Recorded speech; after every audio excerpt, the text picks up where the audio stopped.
Stream bitrate. Hello! Testing, testing, 1, 2. Testing 1, 2, 3, 4. Stream bitrate value. Okay, I'm gonna have to stop for a split second. I'll be right back. Hold on.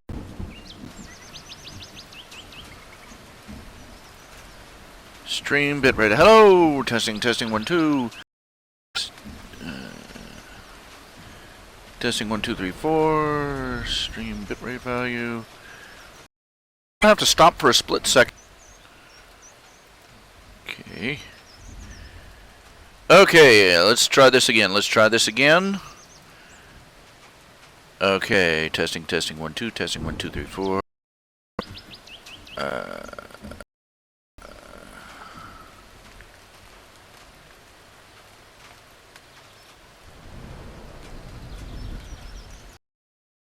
I wish I knew precisely how to fix this so that it wasn't such a problem.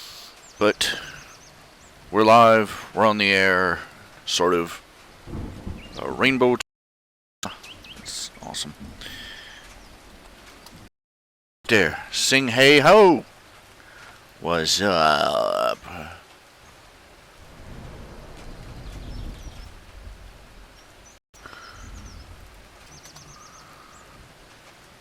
DLA, GGA.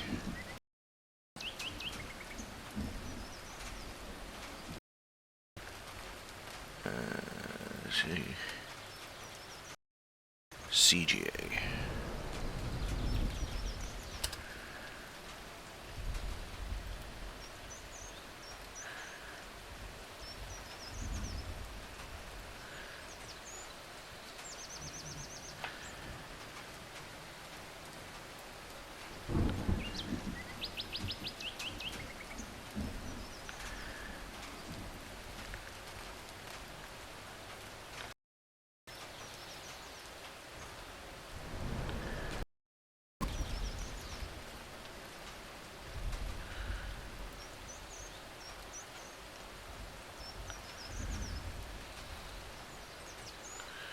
I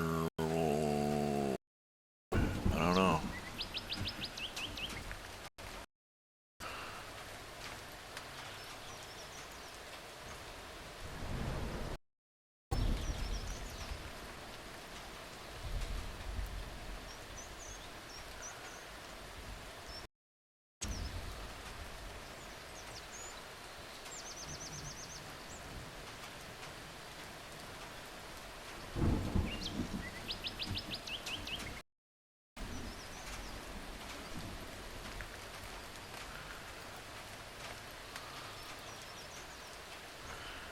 Oh, okay. I'm looking at the different programs that are being advertised here.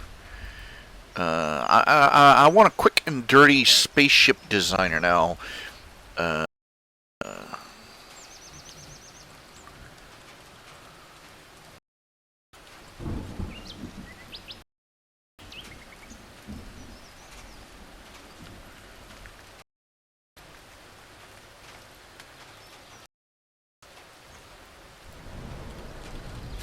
Now the Spores, if I could just get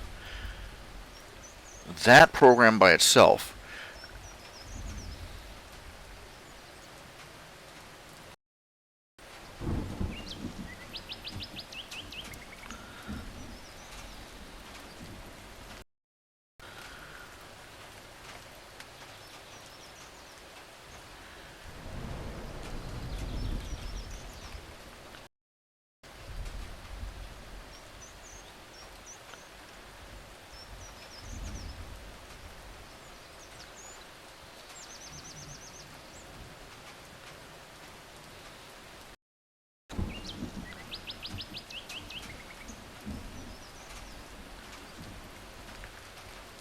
The problem is that the Spore, the spaceship is, well, basically locked game. It's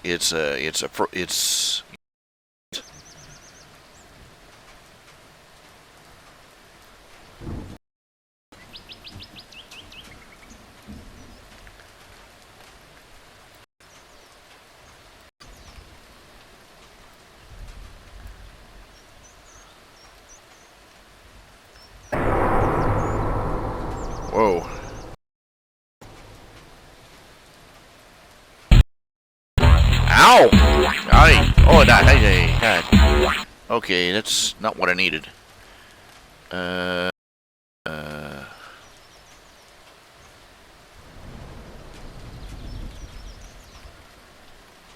just... the spaceship editor would almost be ideal for what I want to do, except it's only accessible to the game. And the thing of it is, I don't want to have to boot up Spore every time I want to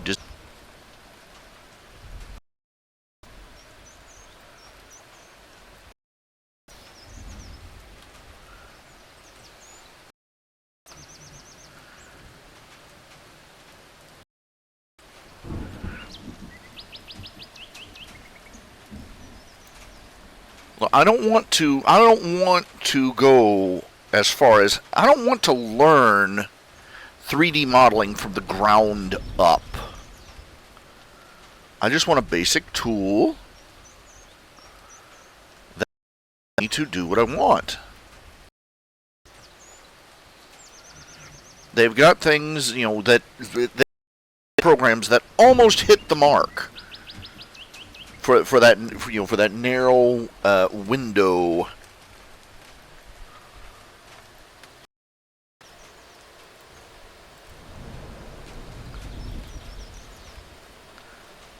Let's see, Mega Starship.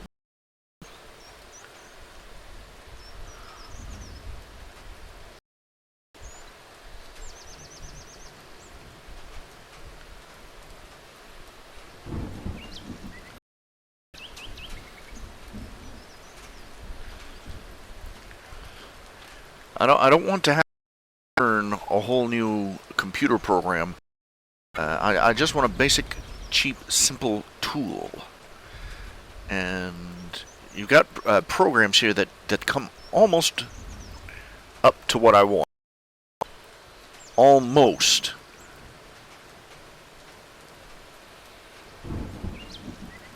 To the point of being within spitting distance.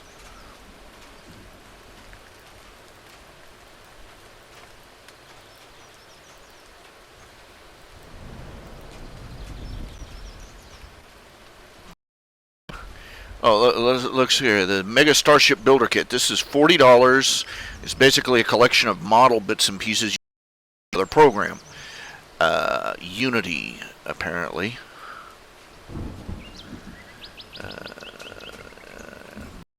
Engines, struts, weapons, cargo, things. 20 starships.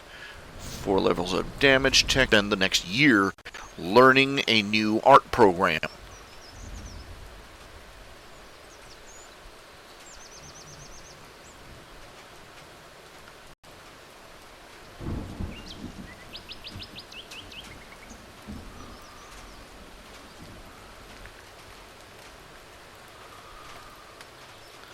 It's very frustrating. They got several programs close. Now, I've just downloaded this one program. It's called NW. It doesn't have any particular name. Let me show you here. Let me switch here.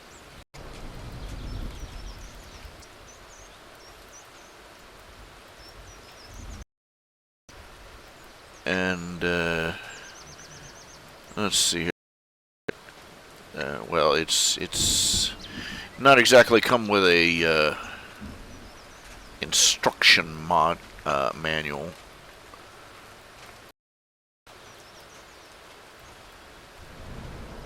I have no idea what that piece is supposed to be.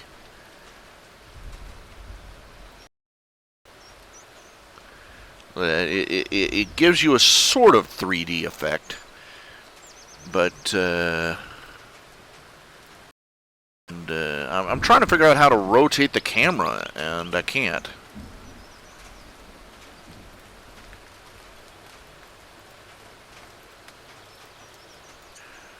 And flip shield, circular shield, Flip shield. I have no idea what this does. Show main axis.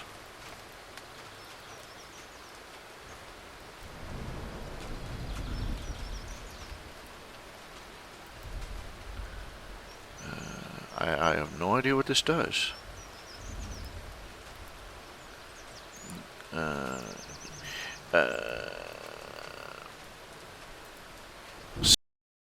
You know, it creates these objects, but let's see. I can't. Well, just stop that.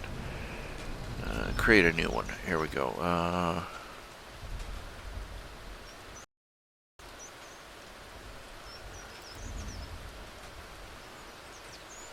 See it.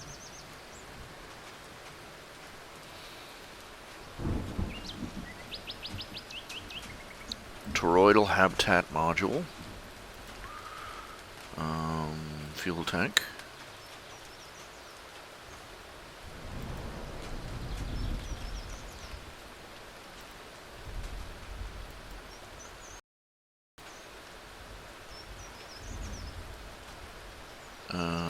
Here.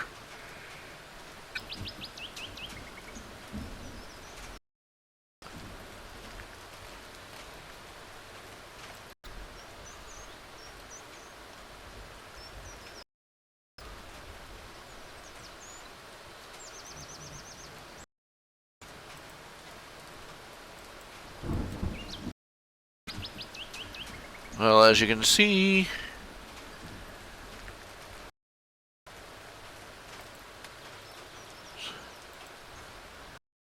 it's sort of lacking in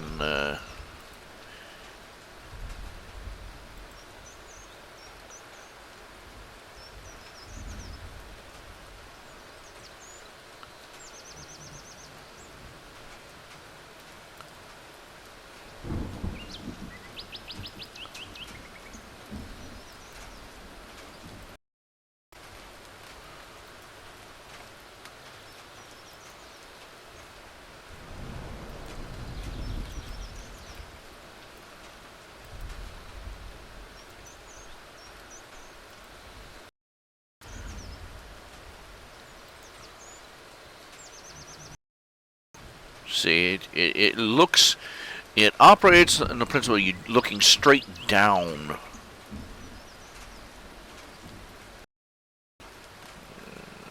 And I have no idea how to change that, so I'm looking at it from an angle.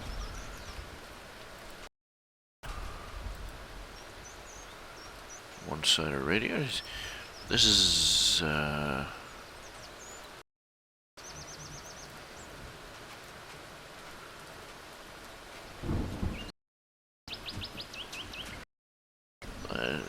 this is a very crude system. It's attachment photon torpedoes away. It's great if you're. This is great if you're trying to look straight down. Modeling. Many people who can do that.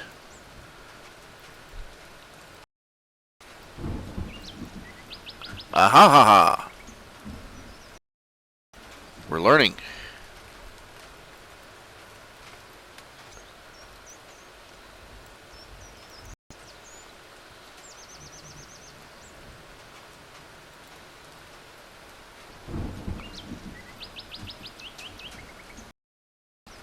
I think we're learning.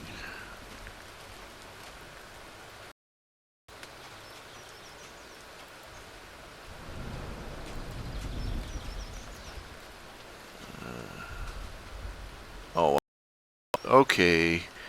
This is going to be a pain in the ass and a half to use.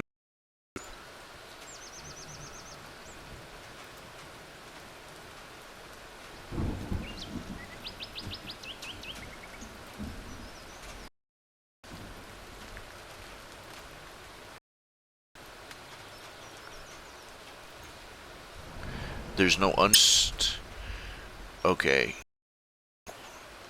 It's too clunky. It's not exactly like most 3D programs, not exactly beginner friendly.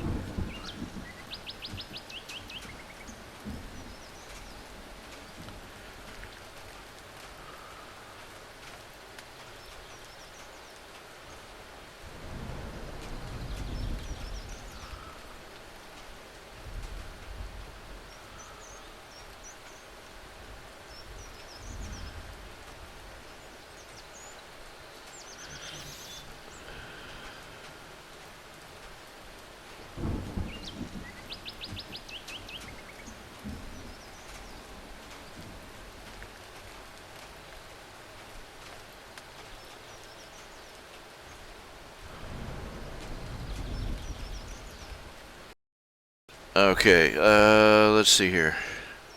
Hello, John Kruger. I'm still trying to find a 3D spaceship building program. Now, here, let me show you.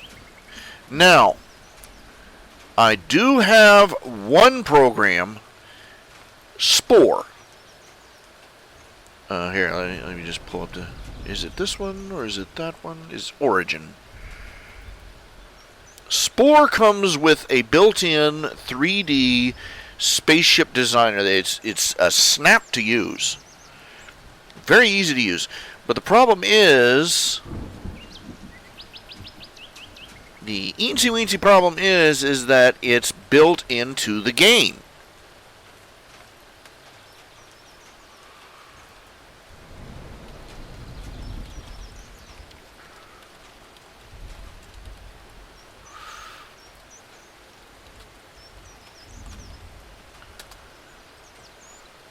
So I have to boot up Spore. I have to go through a roll.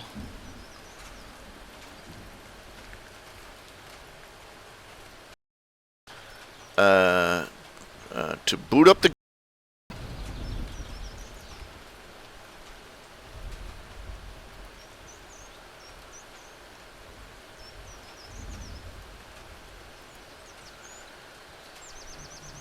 and then access the designer program. The reason I want it is so that I can use a 3D model and do it in overlays on my comics pages. That way I don't have to keep redrawing the darn spaceships and such. I can model them once and then I can shoot them from any angle. The problem is that the learning curve on these programs is monstrous.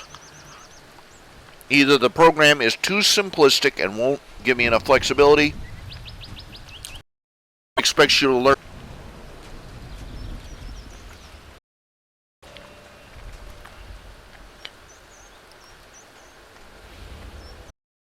When you want to make buttered toast, you don't want instructions that start with, first churn the butter. Okay, see, it has a create.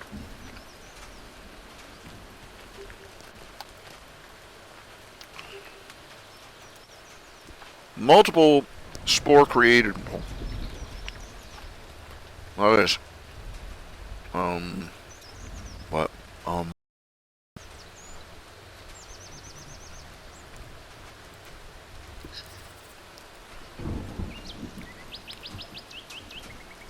I've got 2 or 3 ships here I designed. I made 2 or 3 attempts to design the Thunderwing. As you can see, full 3D. I can rotate it in any direction, see it from any angle. I can't figure out how to make that ring either. That's another problem. But this would enable me to, if I could get as a standalone program, this would enable me to do a lifetime's worth of drawing on spaceships, satellites, vehicles, buildings.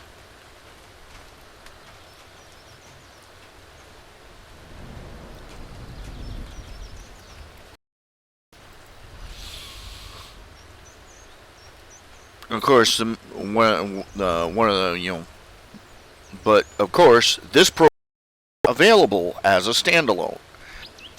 See, when I think of 3D modeling, this is what I think of.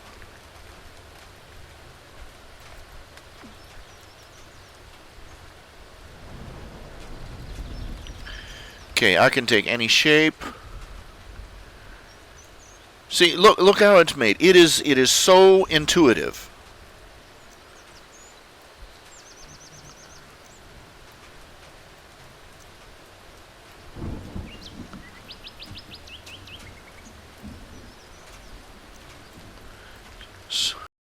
Suppose I want to make that guppy ship like I showed you.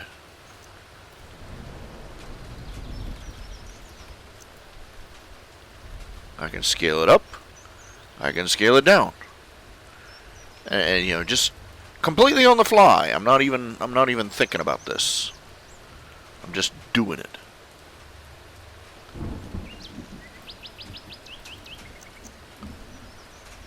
See that? Move the parts around.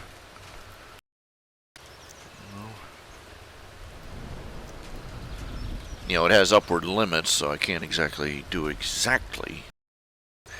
But look here, it's got dozens of parts that I can assemble.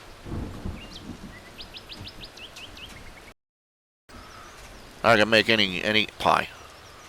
Look at that. Do that. Let's not that. And land. If I want to do something weird and goofy, I can do that too. Look at that. Wings. Flapping wings, no less. Flappy birds in. Look at that.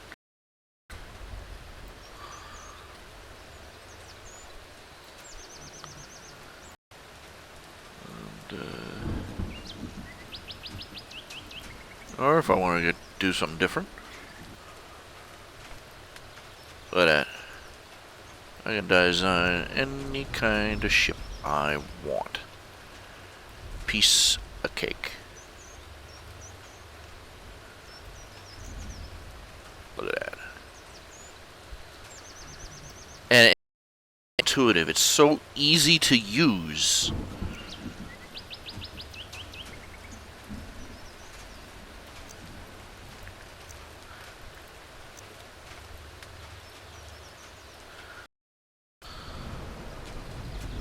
Let's see, weapons.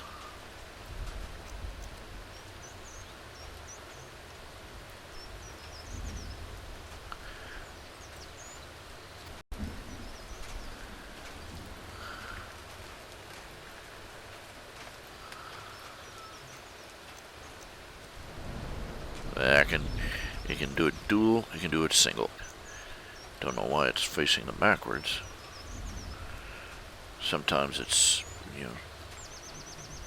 it has its difficulties. Look at that.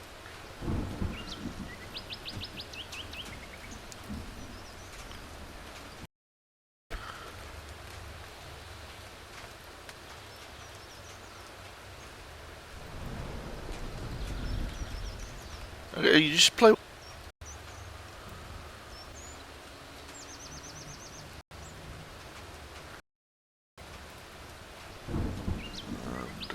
I think this baby needs some engines. Look here. Let's see, cockpits, space. And it even has a texture thing. There we go. Want a great big engine there.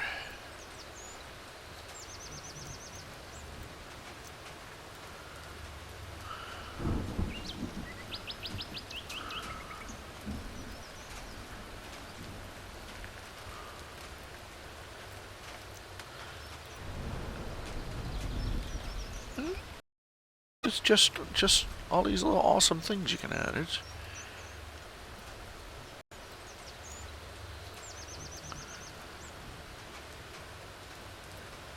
and now look at this. Give that sucker paint job. Look at that.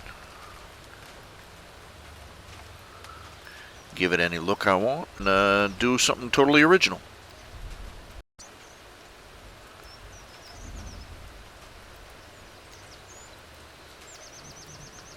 But like I said, it's such a pain to use. You have to open it up, pry the programs open. You have to just go through all that rigmarole. And plus, I cannot seem to figure. I can't export the models to a 3D program. I have to use print screen just to capture, and I'd deal with the problem of this this ring being in the way. I'd have to constantly edit it out.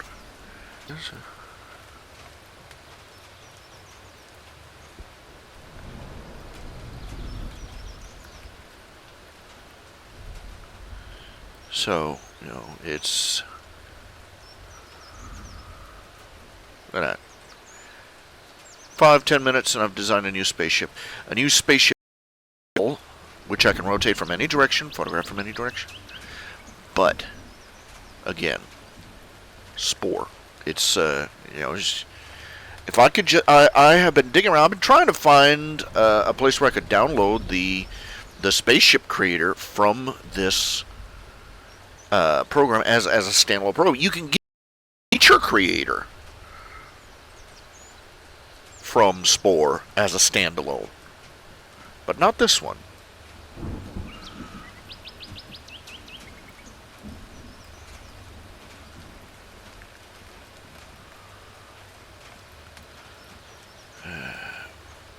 Really, though, I'll be honest. The real thing is, I cannot figure out how to turn this ring off.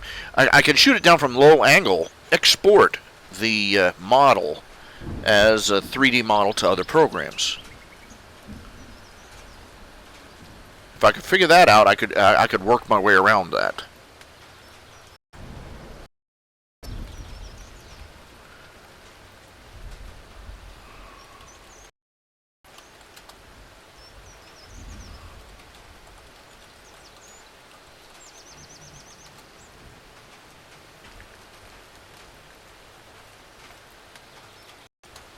I don't know why I didn't think of this earlier.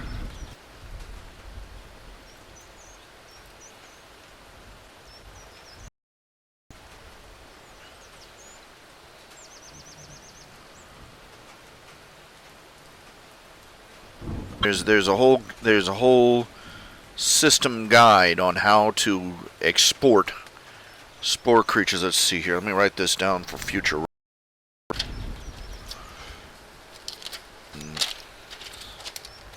Export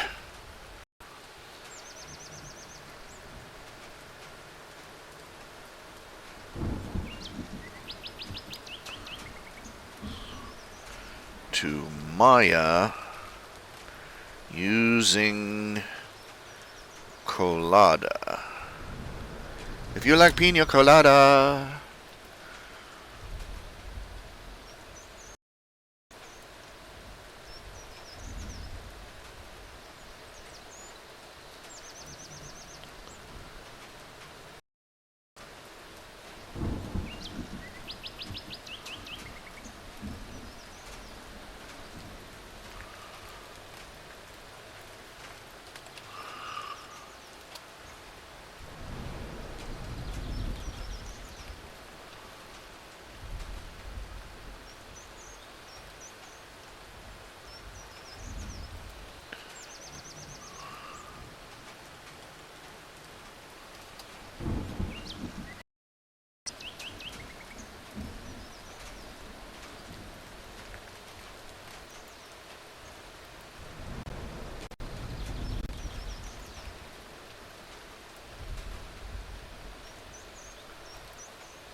Oh, that's rather nice.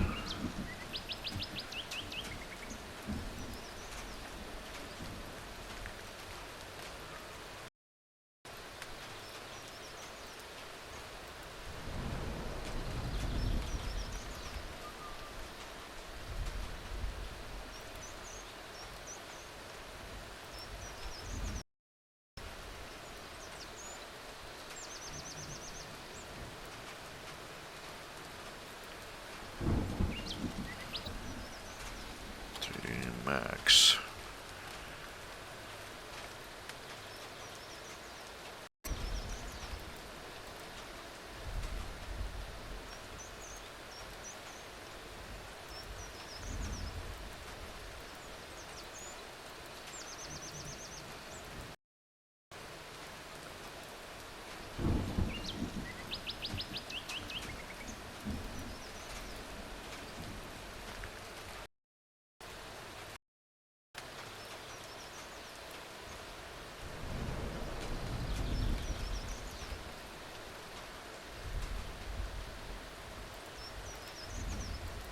Oh, great. Well, that doesn't work too.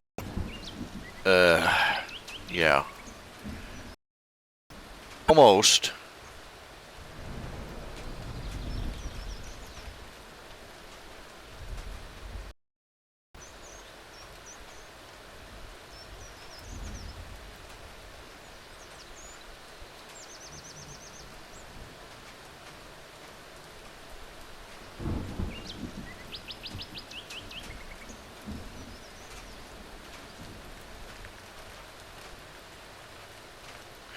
Oh, got a real whittling here. Somebody made a comment in one of my stories. What was this? It's called the medium story. It wasn't rare and certainly wasn't well done. Yeah.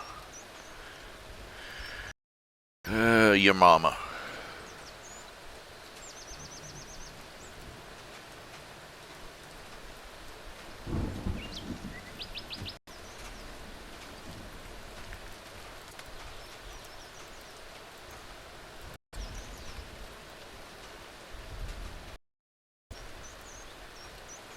Okay. Let's see.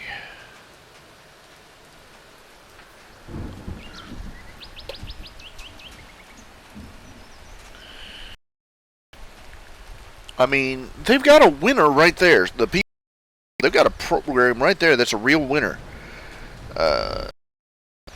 Their creature creator and their spaceship creator. You know, they have a building creator, a vehicle spaceship creator. Those programs, just package them together. Forget the game.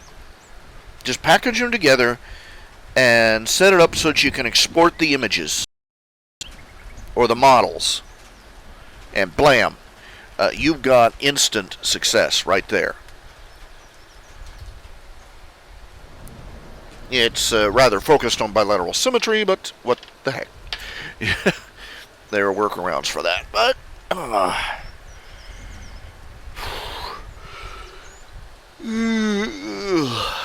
went to drawn today. They're testing it for cholesterol, sugar.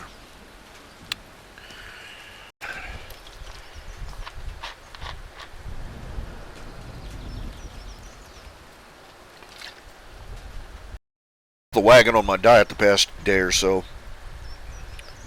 Had pizza yesterday and the day before, and soda and candy bar or two over the past couple of days. Today, candy bar yesterday.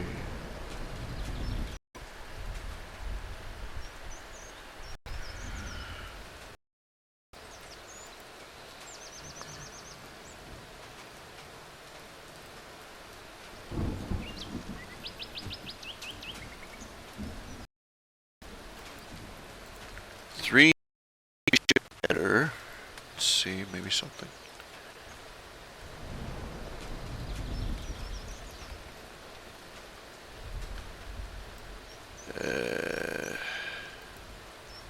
Same problem, same problem.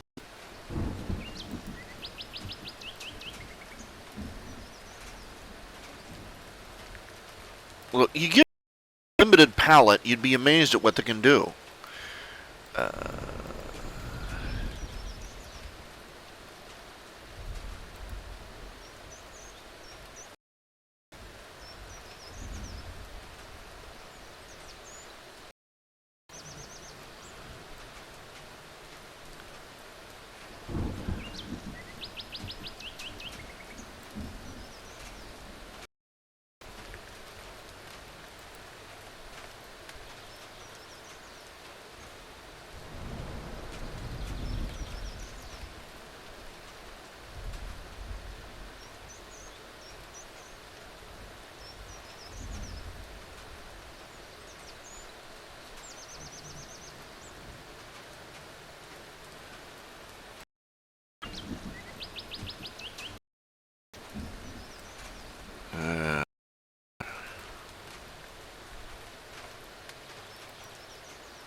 Here's a Kickstarter program here. Kickstarter. Skyjacker Starship Constructor. Interactive construction app featuring 100 plus ships from the upcoming game Skyjacker. Well, how about that?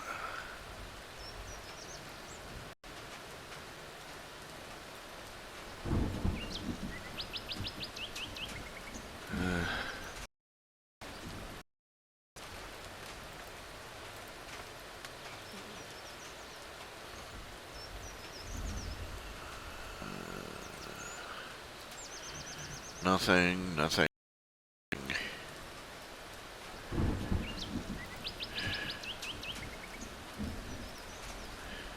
I may just bite the bullet and start using the app Spore.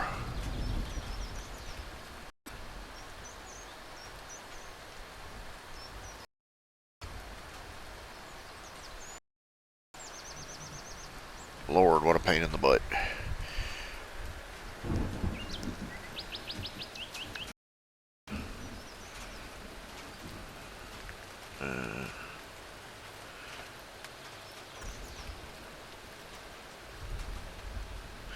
Oh crap, I wish I knew what was making this stream go bad. Oh well, here we go. I've got an online programming here. Let's turn this off here.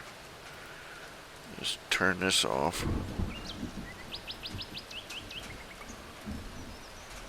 See if that helps a little bit. A little bit of a toothache. Let's see, turn this off, exit.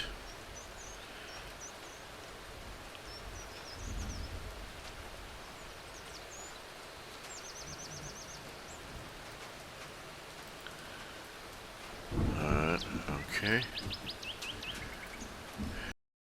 Sorry, it just gotten distracted here. It's trying to, and it's still a bad stream. Well, lately, usually it's okay, good stream, and nothing.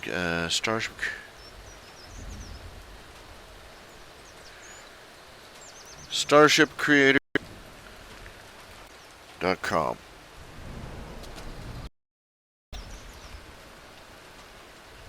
Oh yeah, I've already seen that one. It's kind of crap. I mean, it's a crap game. It really is. The oh, it's terrible. I downloaded it and tried it, and it was horrible. Yeah, they give you like 4 models of the ships first. The creator. They give you a couple of models of different ships and a couple of slap-on features, but their animation of humans is just awful. It's hideous.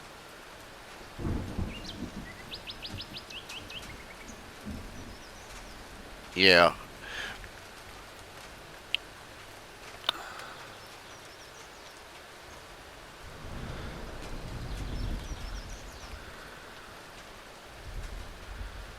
Now, what gets me is that the game Spore was kind of a bad. It didn't do too well.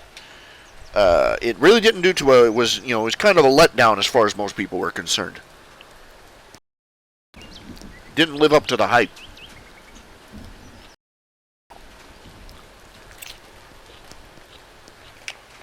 But I think what they really missed here is that their creature creator,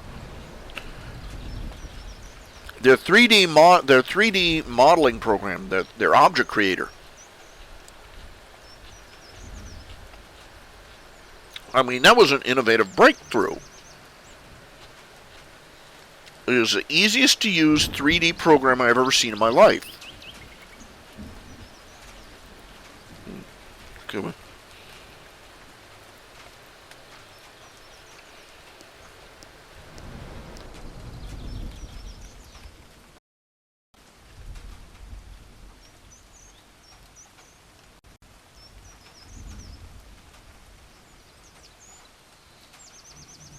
Anyway,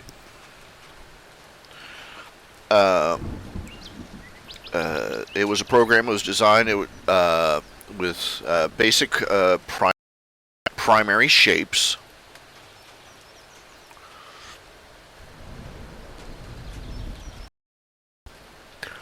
It lets you, it lets you design everything from creatures to buildings to vehicles to spaceships.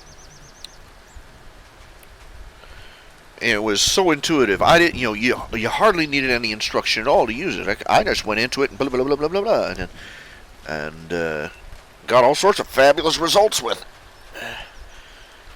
But the program they left it as a game feature. If they had just released that modeling program as an art program, introduction to 3D or whatever you want to call it, 3D for kids or whatever, it would have been a raging success.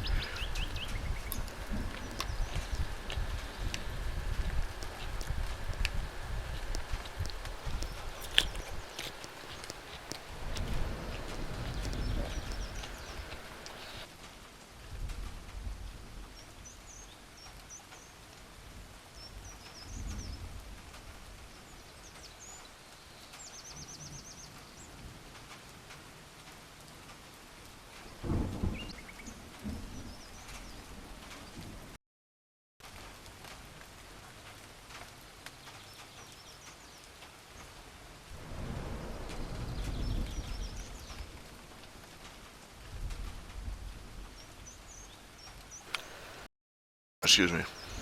Oh.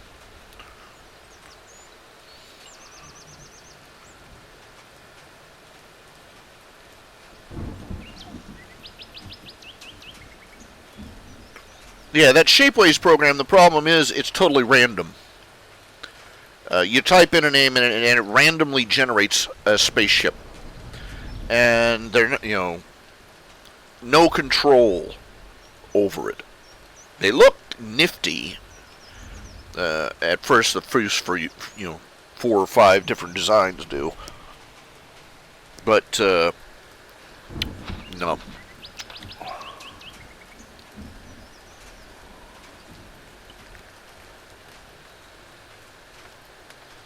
Well, there was just it left off the game and just packaged the other program as a 3D model program, 3D modeling program. Well,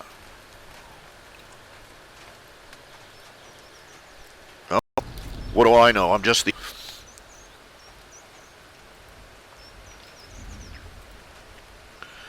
But yeah.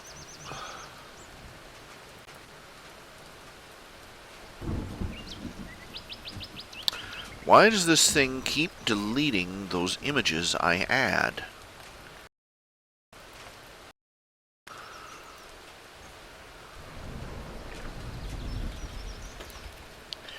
It's making me rather annoyed.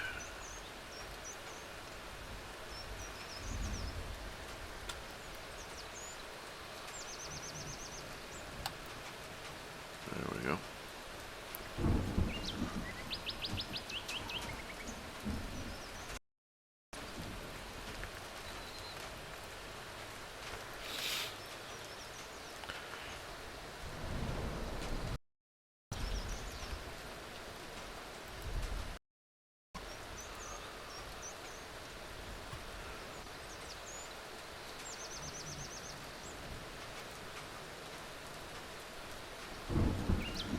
Okay. This is not being a very productive day. Come on, let's get this program rolling, boy. Come on.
tablet here.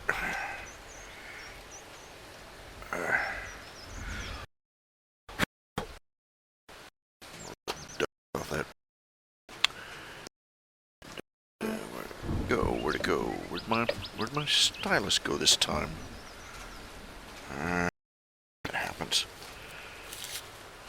Stylus go this time. There we go. Got me a spare stylus too.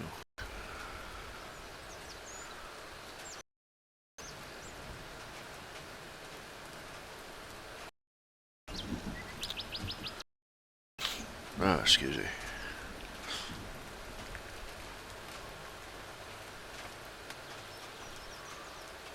Ah, darn it, is the...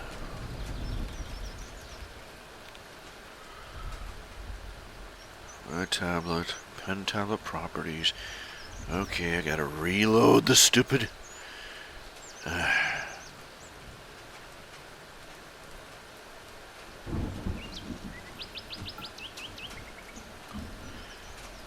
Download driver update. Stupid freaking thing.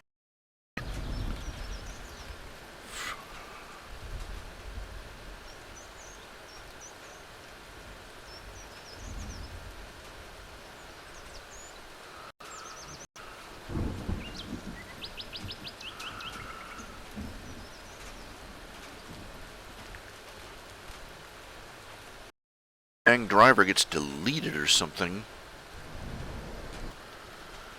Oh.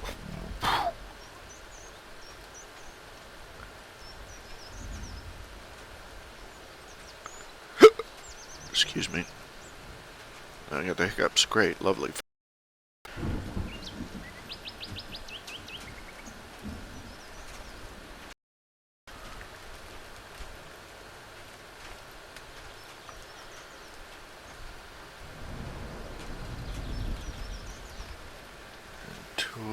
What is boxes around here somewhere? Into his capture. Yep, that's the right driver.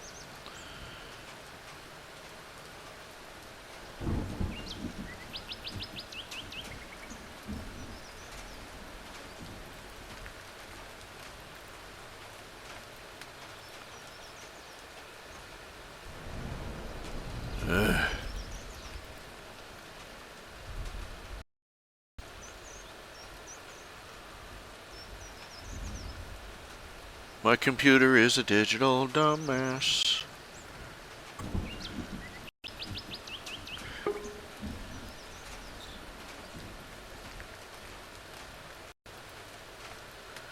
Mayor Bloomberg flapping his yap again. He's on the news, you know, usual anti-gun argument.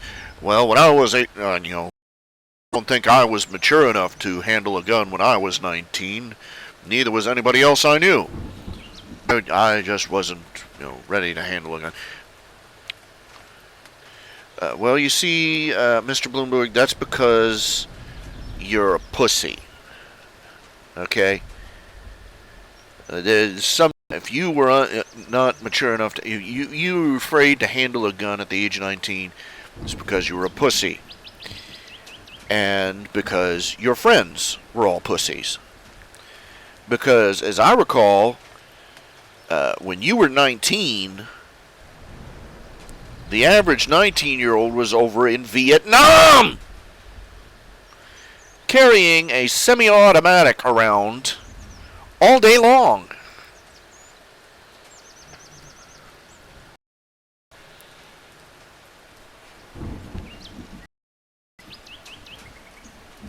Now, I may be off on your age, but since then there have been a lot of military interventions around the world in which a great number of are people who have carried firearms since they were too young to drive. My first gun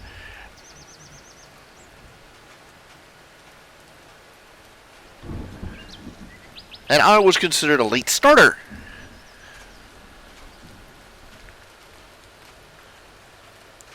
Okay, crap.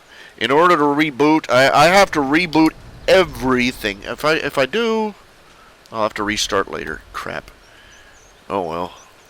At least the stupid things are uploaded. Dang, I hate that stupid machine. Okay.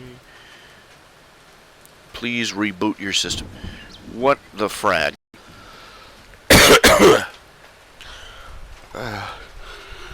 But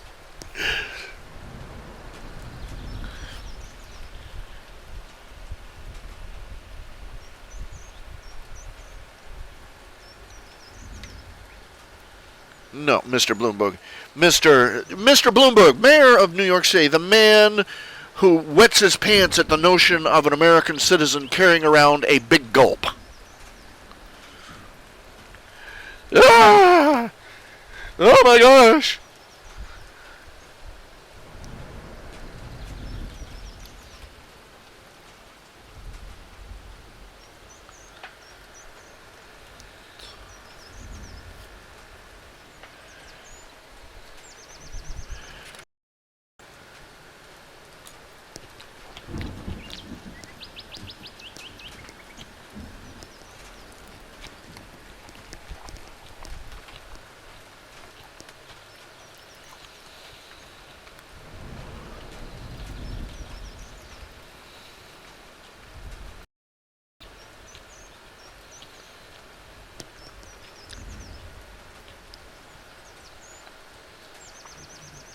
Joined in here again, sorry about that.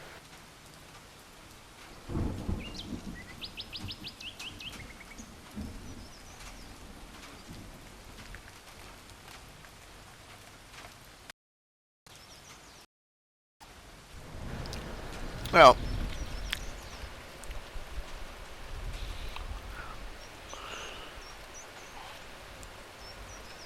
you know, I remember I never saw the movie Demolition Man, but I've read enough excerpts to know what it was about. Basically, Sylvester Stallone gets woken up some umpty years in the future. I forget what city. I believe he's supposed to be in Los Angeles. And when he wakes up, he discovers that he is woken up to the Empire of the Wood.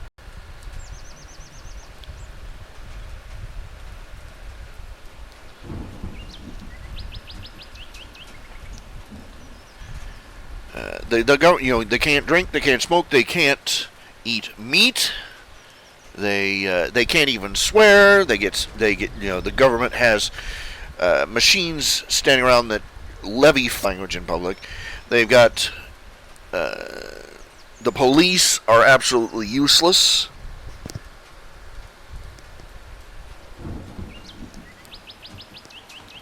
They can't.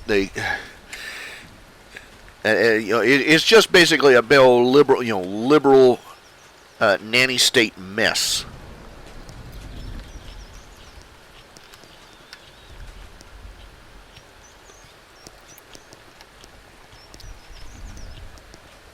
And I'm looking at what they've done to New York City, where they outlawed the big gulp. They outlawed smoking in bars. They outlawed this. They outlawed that. They recently killed a man for selling cigarettes in the street.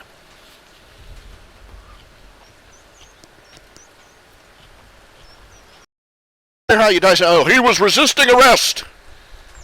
Okay, first of all, he shouldn't have been getting arrested in the first place. When somebody is trying to drag you off to throw you in a cage for a bullshit law, I would like to hope that there are a few people who would resist plain.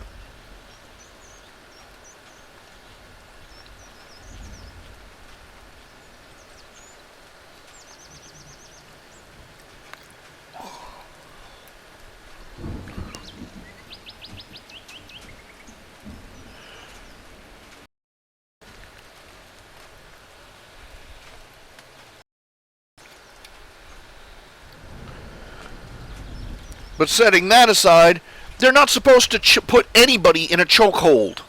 Okay? They choked a man to death because the nanny state said they had to go out and arrest him for selling cigarettes out of his pack.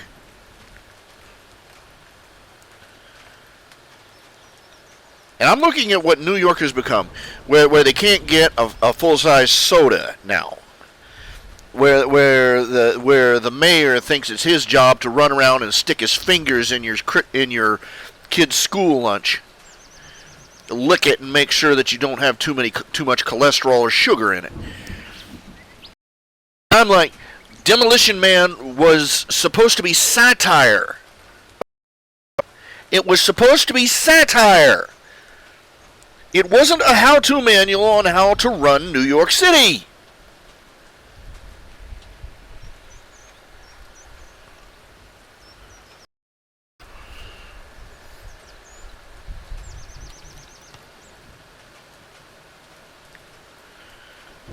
Come on, talk to me, people. Say something.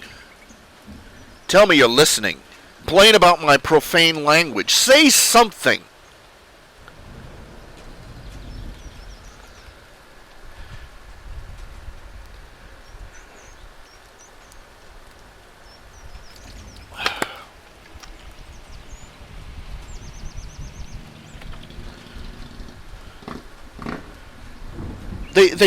Liberals treat everybody in the world. Their objective is to infantilize. They want to treat everybody like a baby. They want everybody. They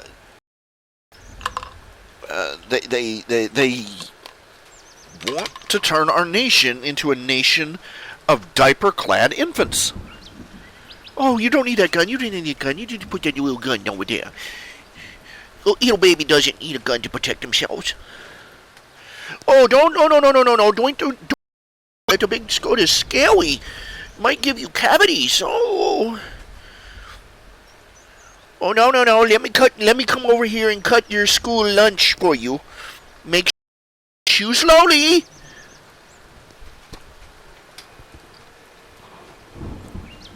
Because they think they're going to be the parent.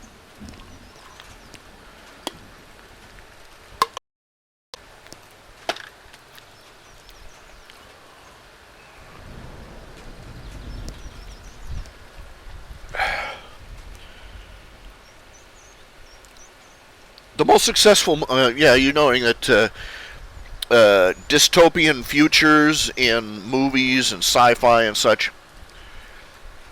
I'll have to say this much regarding that. Well, first of all, if you go around predicting rain, every day of the week, eventually you're going to be right. So there's that. But second of all, but on the other side, I will admit, I'll note that the movies and plays and stories that had the most impact were the ones that people reacted to because they had a spark of truth in them. Harrison Bergeron, The Demolition Man, is a good example. I mean, that movie was a flop financially, but people still talk. There are hundreds of movies that basically didn't even make the social gestalt.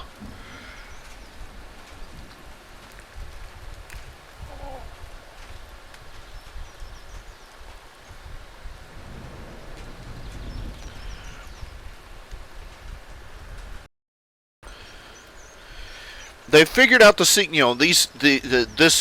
new generation of tyrants and despots figure that if they coddle everybody, benevolence, that this will enable them to do what a jackbooted tyrant was unable to do. Did you know Hitler had, Hitler's Nazi Germany, They had a anti-tobacco campaign. Hitler's Nazi Germany had animal rights activists. They passed a whole slew of animal rights. That's the cosmic irony, isn't it? The man who would be outraged at somebody mistreating a dog thought nothing of stuffing human beings into ovens.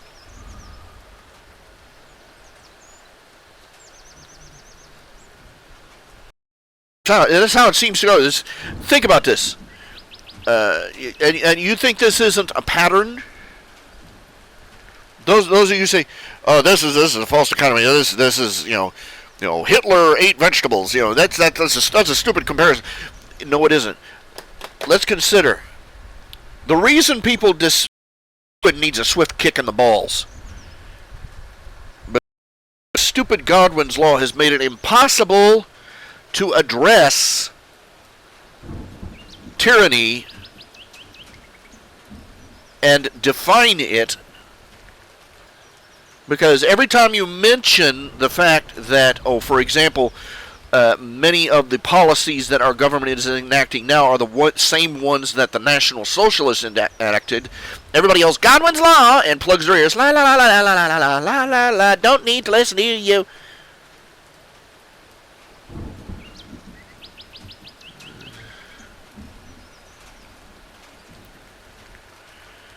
It made it impossible. Hitler was the last time anybody on this side of the globe actually acknowledged the existence of true evil. And Godwin successfully removed him as an example.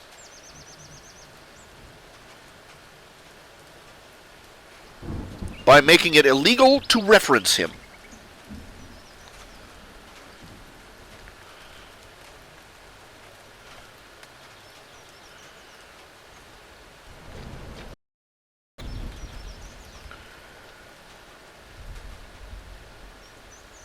They say one of the slickest tricks the devil ever pulled was convincing people that he doesn't exist. I think an even slicker, he makes it against the rules to refer to him.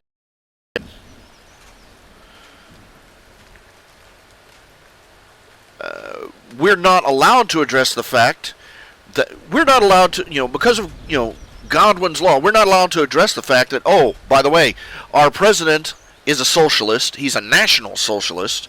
He is a racist. That sounds familiar. He despises the American system. And he has nationalized, federalized the automotive industry and the medical industry in the United States. And he's working on federalizing the rest. His policies, his social policies, political policies, his even down to his kowtow.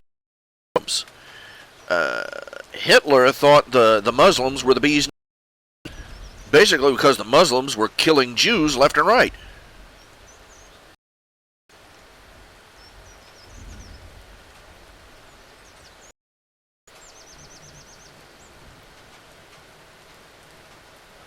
Best game stopper I've ever heard. Everybody was telling this one woman, you can't post these pictures of bacon because that offends Muslims. You can't do this because this offends Muslims. Muslims don't like that. She turned around and she said, you know what else Muslims don't like? Jews. That sort of put it.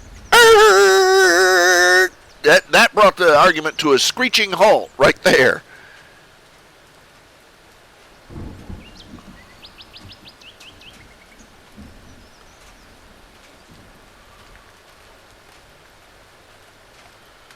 That put them in a real awkward position. That put the complainers in a real awkward position. But getting back to what I was saying earlier about Godwin's law, we're not allowed to refer to Hitler. We're not allowed to refer to, the only way we're allowed to talk about Hitler is Hitler hated the Jews.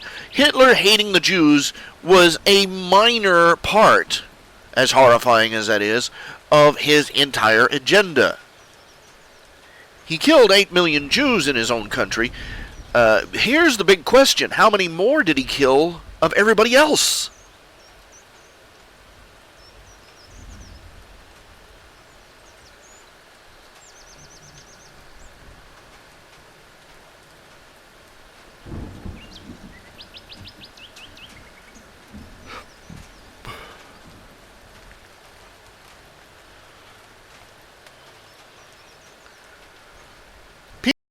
To address that fact, they call him right-wing. No, he wasn't. He was not even close to being right-wing. He was a socialist. But you can't convince people that, because circular logic. Right-wingers are hate-mongers. Therefore, Hitler and the Nazis were right-wingers because they hated Jews.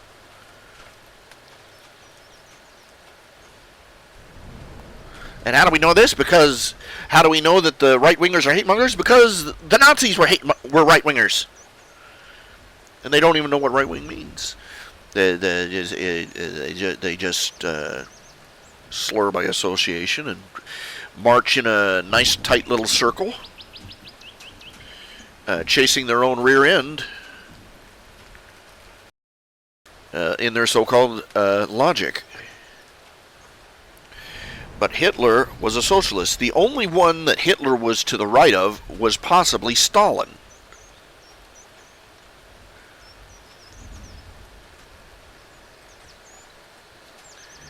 Hitler whipped up a frenzy. He whipped up a frenzy in Germany against these communists, even as he was enacting socialist and communist in his government.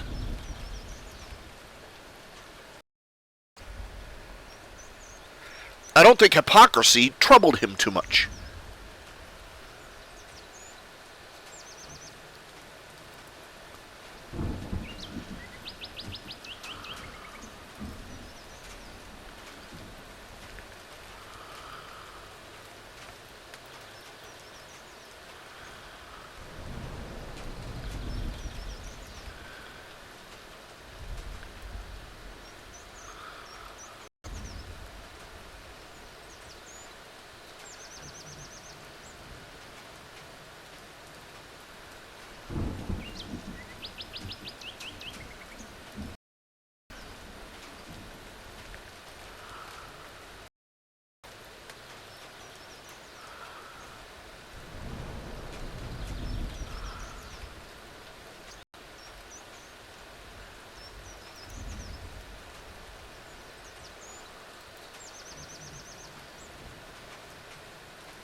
We live in an age where we're not allowed to call a spade a spade. Started with Godwin's Law.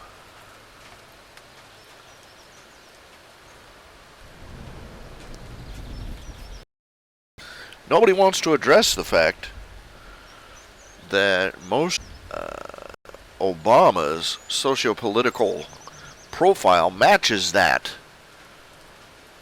of Adolf Hitler. He doesn't have a goofy little mustache. He doesn't. He doesn't. Hakenbrausen's Sauerbraten. He doesn't do that. Duh. But he federalizes. He's federalizing as much of the American economy as he can. He is from a terrifyingly anti-American background. He is associated with terrorists. That's what the Weather Underground was. The Weather Underground was a bunch of domestic terrorists who set off several bombs back. And the head of the Weather Underground was Obama's right-hand man when he was in Chicago.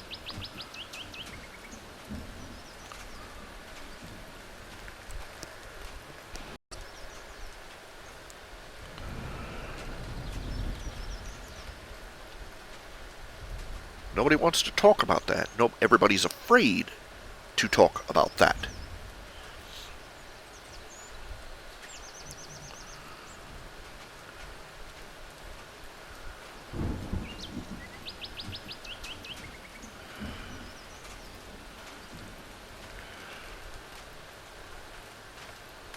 Oh.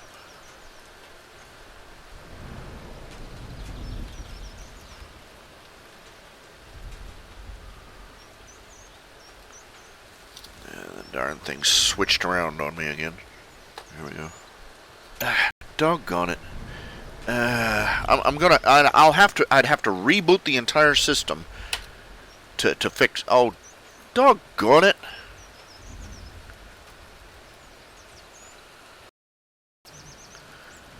Not gonna be doing much drawing like that this way. All right. All right, just.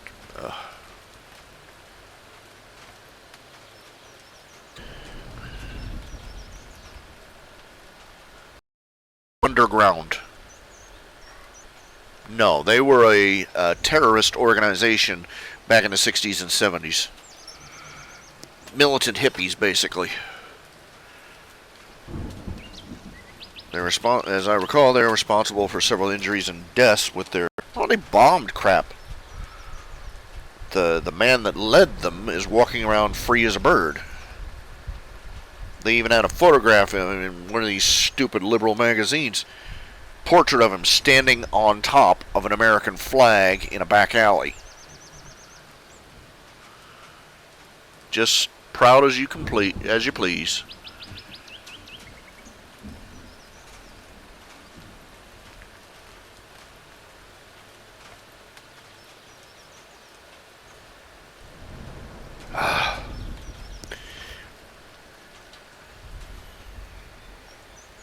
I just, I don't even know where to begin.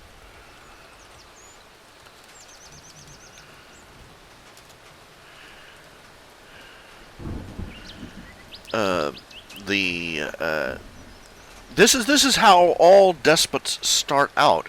They start out promising everybody goodies. We'll coddle you. We'll make your life easy. We'll give you this, and we'll give you this, and we'll give you that. We'll give you this, and we'll give you that. And we'll take it from these people that you don't like. Then the dum-dum that votes them in power realizes, hey, guess what? All these people that I don't like, there's somebody else, politician, more.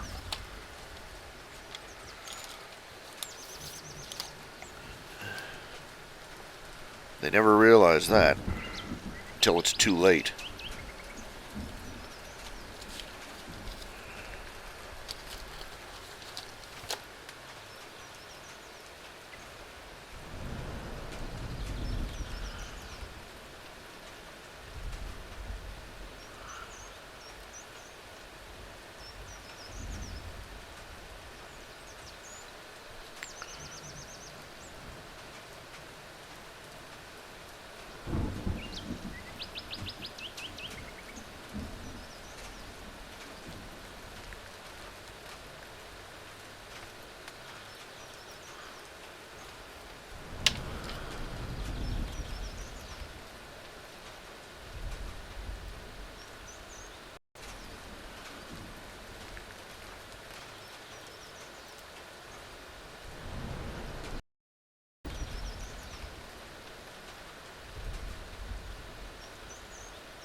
Oh man.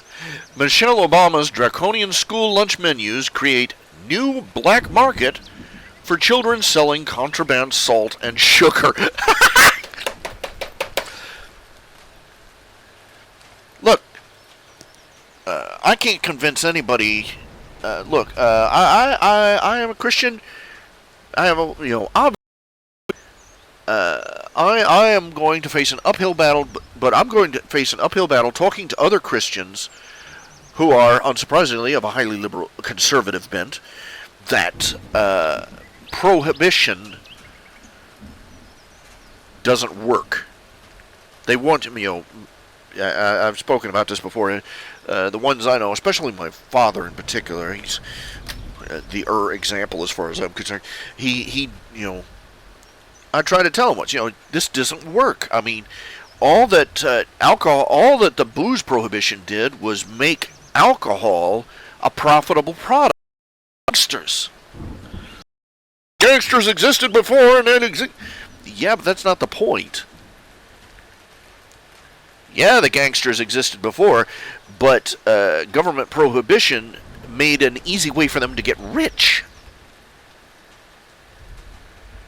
By making alcohol illegal, something that even God did not do,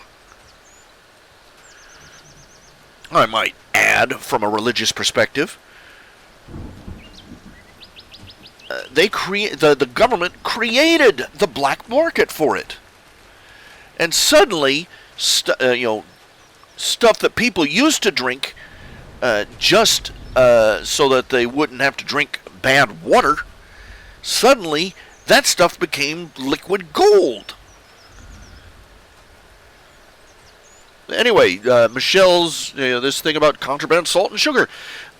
Poster example: children are creating their own black markets to trade and sell salt due to First Lady Michelle Obama's school lunch rules. During a hearing of the House Subcommittee on Early Childhood, Elementary and Secondary Education, chaired by Representative Todd Rokita, Republican, Indiana, a school administrator told Congress of the unintended consequences.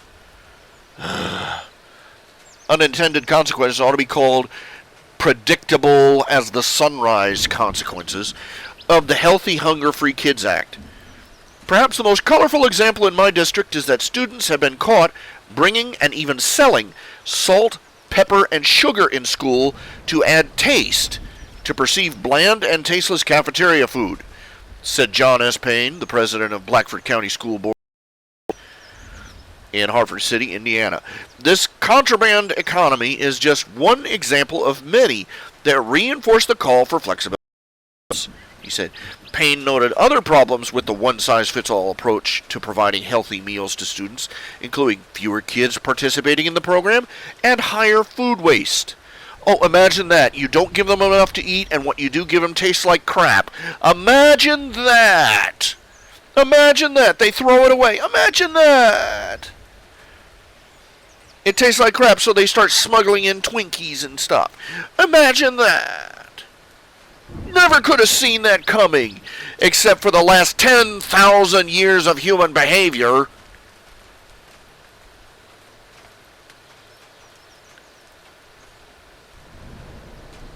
Here, look, the school lunch issue, that's just window dressing. I've said it before, I'll say it again. We shouldn't even have public schools. We shouldn't have government. We should have public schools, and we could have public schools. We don't have public schools. What we have is government schools who take our children from us by force and teach them beliefs, not facts, not education, beliefs that we would not tolerate. This is what happens when government takes over something that it has no business doing. And one of the things it does not have any business doing is providing education.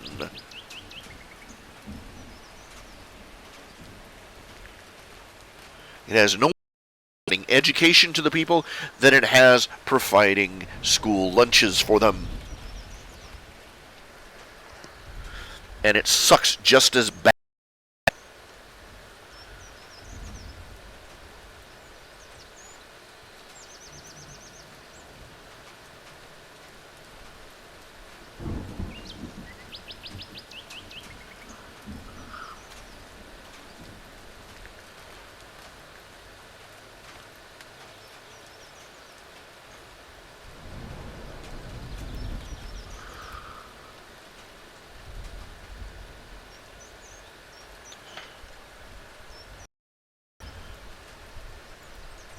The fact that they have to force people at gunpoint to come to their educational system tells you everything you need to know. And yes, it's at gunpoint. What happens to you if you don't turn your kids over? Somebody with a badge and a gun on his hip shows up at your front door and demands to know why your children aren't in their schools. That's how it goes. First, it's a luxury, it's a gratuity, it's something nice, it's a benefit, it's a freebie. Until you decide you don't want it anymore, and then it suddenly becomes mandatory. It's a freebie for whoever wants it. Then it's a freebie for everybody, and the government has to make sure everybody gets it. And then it becomes mandatory, even for those who object to it.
Oh, good grief. They're throwing a fit because Winn-Dixie, because of the name of Winn-Dixie, Dixie, South. The debate over the rebel flag that began anew after last week's church shootings in Charleston, South Carolina, has morphed into a full-blown Confederate controversy. You want to know why they hate you want to know why they hate the rebel flag? You want to know why they hate anything to do with the Confederacy? It hasn't got a damn thing to do with slavery. Except among the perpetually illiterate and unwashed who go mooing after whatever the media at the moment.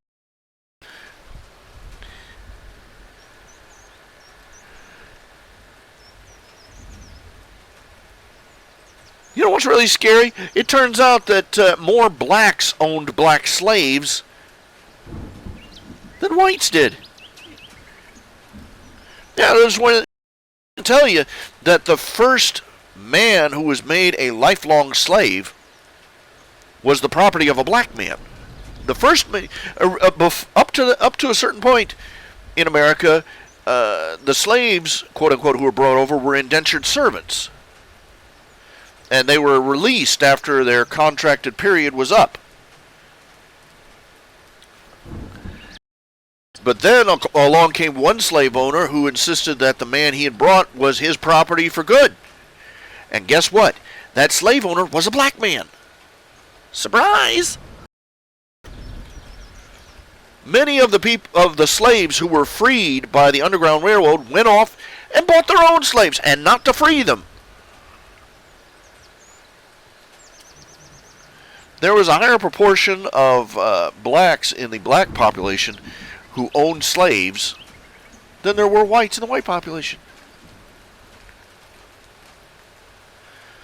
And another thing they won't tell you is that it wasn't white people running around Africa with butterfly nets catching black people to bring them back. They came up they would dock in the harbor, and the black people would be there waiting for them with other black people in chains. Here's another news bulletin. Slavery's still going on in Africa. We stopped it here. It's still going on there. It's not about slavery. Their hatred of the Confederacy has nothing to do with slavery. That's what they gin up to get a lot of imaginary public moral outrage going. But what it is that the Confederate flag is a constant reminder to our moral betters that the American people did, and quite possibly will rebel against an overweening federal government. They don't like to be reminded. That was the hypocrisy of the Civil War, is that our country was founded by people who rebelled against their rulers. It was de facto, it was implicit in the foundation of America. Had a presumed right to it was right in our Declaration of Independence, the founding document of our country. The Constitution is not the founding document of our country. It is the founding law. It is the highest law in our country. The Declaration of Independence is the document that created us. It is right there in that document that if we do not approve of the government we have, then we have a right to get ourselves a new government. We seceded from Great Britain's empire. But the North did not want to give up the gravy train. That's what it amounts to. The majority of taxes that were being collected were being spent in the North. So the South was being bleached and leached. What's more, they realized the North didn't even want a war until word among certain investors got around. We have all these tariffs in place. If the South secedes, they intend to drop the tariffs entirely and engage in open trade. And they will take all our trade away. And that's what got people agitated to begin with.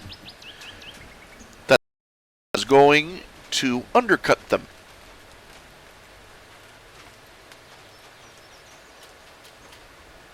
That's what started the Civil War. They ginned up the thing about freeing the slaves long after the wheels were turning.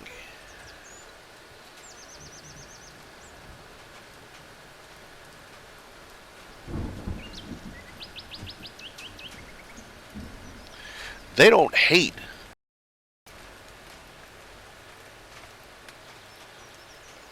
the Confederate flag because it's a symbol of racism.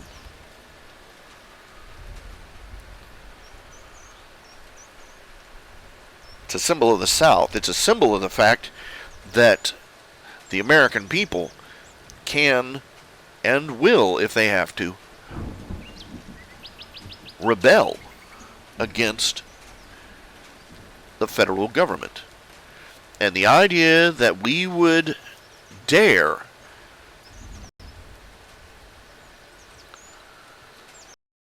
as long as they can hate that symbol, as long as they can hate us, as long as they can portray us as ignorant, gap-toothed, inbred, hillbilly, redneck, southern, racist, bigoted bastards, as the unwashed hillbilly heathens,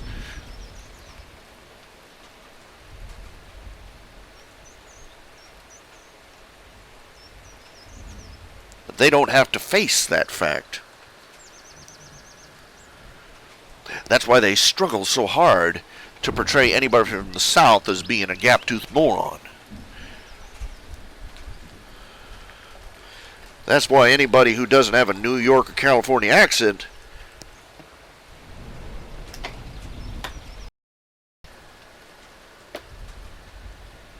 they automatically deduct like 50 IQ points the minute they hear that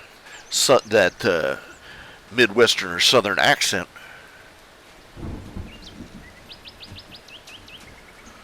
They have to believe themselves. They have to believe themselves morally and spiritually and intellectually superior to us in any way possible. They have to believe us stupid. They have to believe us uneducated, ignorant, inbred, and bigoted.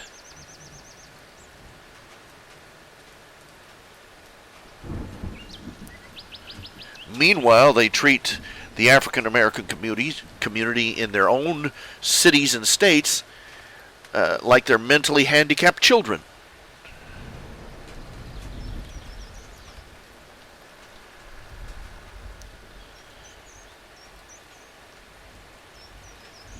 Everybody buys this urban myth that in the '60s during the that somehow the Democrat Party, the Democrat Party, which founded the Ku Klux Klan, which voted against the Democrat Party to this, right up through, voted against civil rights bills again and again and again and again.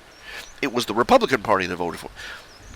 They believe that somehow Democrats, all the racists in the Democrats, migrated over to the Republicans. And suddenly, now it's the Republicans who are all racist. And I'm wondering how much dope you have to smoke to buy that one. Because that's basically saying that their plan is that the Democrats, the party of racists, of slavery, of the Ku Klux Klan, the worst of their lot, left the party of segregation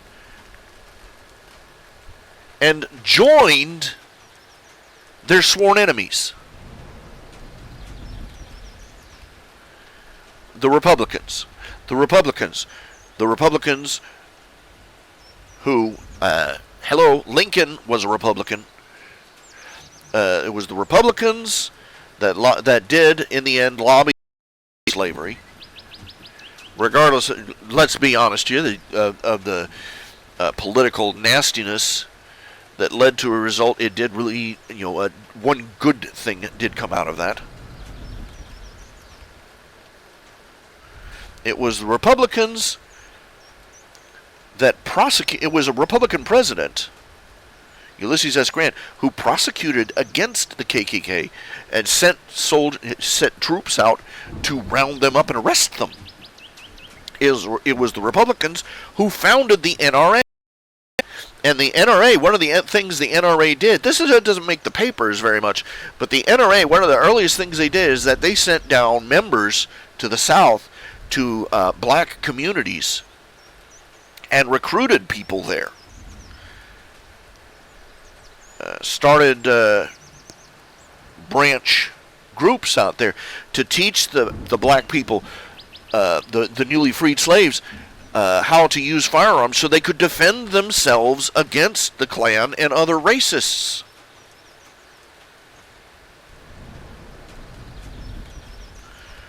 The Republican Party. Martin Luther King Jr. was a card-carrying member of the Republican Party. And you're telling me that the race over and joined the same party as Martin Luther King Jr.?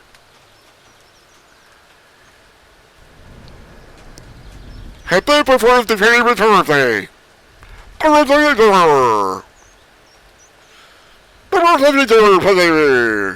It makes so much sense to me. No. The Republican Party has always been the party of human rights, of real civil rights, of independence, of smaller government. The Democrats were the ones, they are the party of racism, of socialism, of dependency on an ever larger government. The sin of the Republican Party is that they lose spine when they get in power and they start acting like Democrats. The sin of the Democrat Party is the Democrats get in power and start acting. Nothing has changed. All right? Okay, now getting back to this story, the debate over rebel flag widens to include all symbols of Confederacy. The debate over the rebel flag that began in U.S. South Carolina has morphed into a full-blown Confederate controversy. While the stars have long been associated by many with slavery, it's been associated by certain loudmouths with slavery. The latest campaign to remove Confederate emblems has on the flag to statues, memorials, parks, and mascots. Never has the debate over what stands for hate covered so much ground as efforts to sons that have been part of the landscape of the South for decades are afoot at national, state, and local levels. In one Arkansas town, the school board voted unanimously Tuesday to ban the song Dixie for the next school years and phase out Rebel, the school mascot.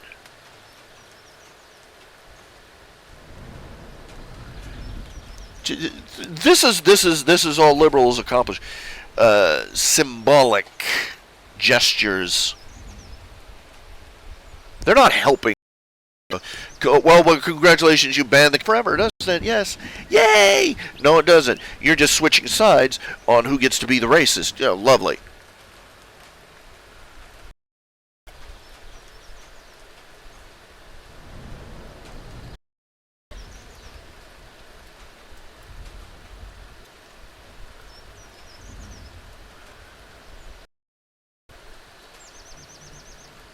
The irony is that you can't find rebel flags. Right now, there are a bunch of stores that are banning rebel flags, but you can go into these same stores and find Nazi and Soviet paraphernalia.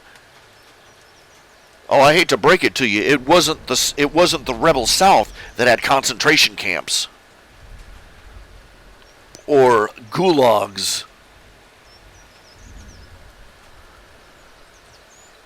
Che Guevara was not a hero. Che Guevara was a murderer who killed a child once for stealing bread.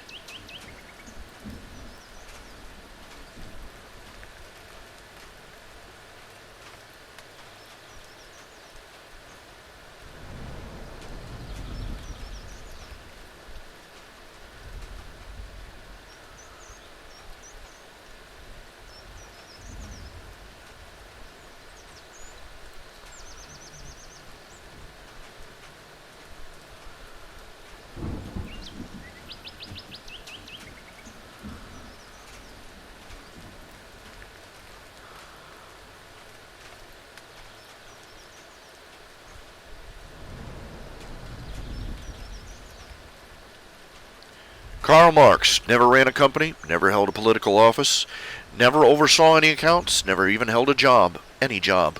He was supported throughout his life by his friend Friedrich Engels, the son of a wealthy factory owner.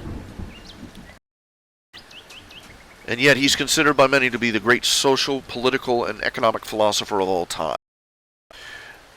All applications of his theories have ended in failure, and, I might add, mass human slaughter.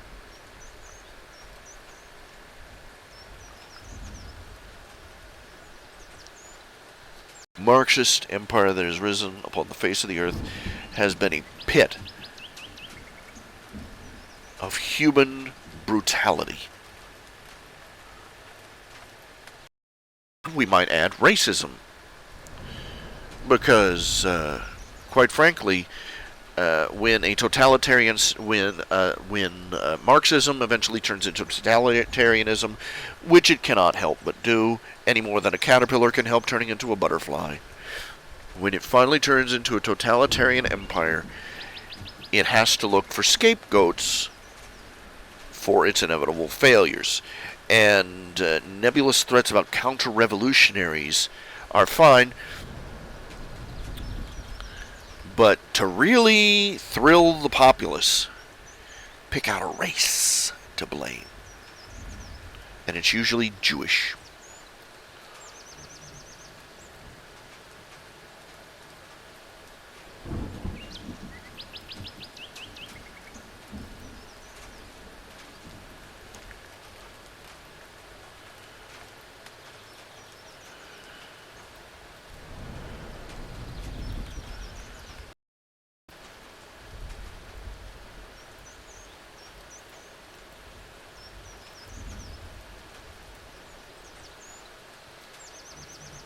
I'm not doing much drawing today. The computer decided to just arf all over itself, and I'm going to have to reboot the whole system just to get the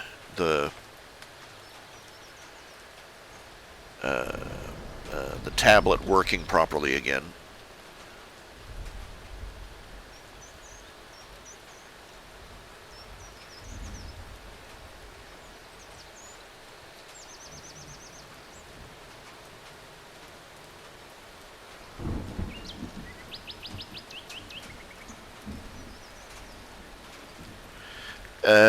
How the slave owners justified what?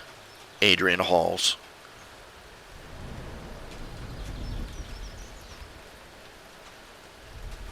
Now let's address the issue of slavery. First of all, we do not deny that slavery was an institution. It was literally thousands of years old. It's been in nearly every civilization for thousands of years.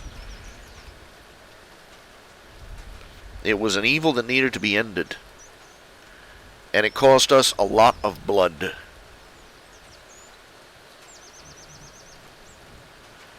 It finally ended. In fact, here's something that they don't tell you in your history class, is that the South, the leaders were willing to, it was proposed by Jefferson Davis that they offer to end slavery unilaterally. If the North would cease aggressive military action against them. There were people in the North that proposed that they let the South go if the South would promise to end slavery. Everybody was willing to end it. But people were more interested in a crusade than in actual results.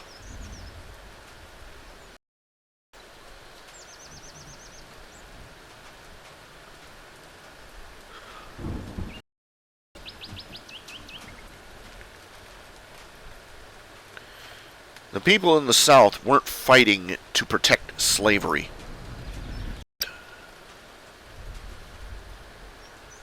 They were fighting because the North invaded. Or as it was bluntly put, when they captured several several rebel soldiers. And one of them had been a farmer in that area. They asked him, "Why are you fighting?" And he looks at them like they were nuts. He said, "You're here, aren't you?"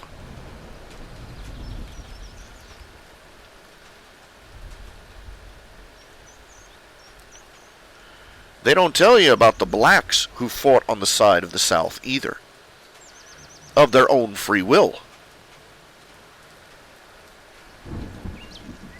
Slavery was already an institution that was on its knees. Advances in technology were simply making it just not cost, for no better reason than the fact it was becoming not cost effective. People were beginning to realize that taking care of us, there was the social issue, there was the ethical issue, there was the growing disapproval of it in both the North and the South. And there was a simple economic fact that it just wasn't as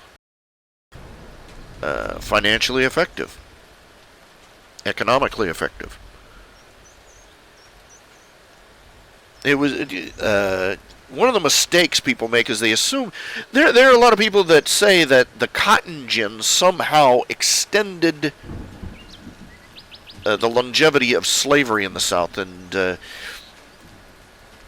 that represents an incredible failure to understand the basics of economic.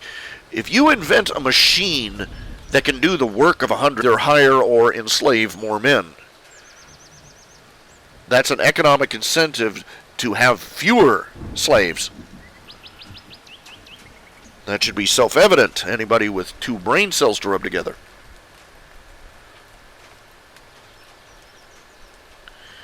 But the antagonism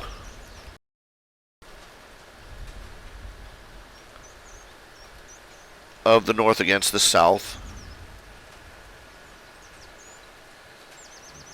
just aroused that much more stubborn pride.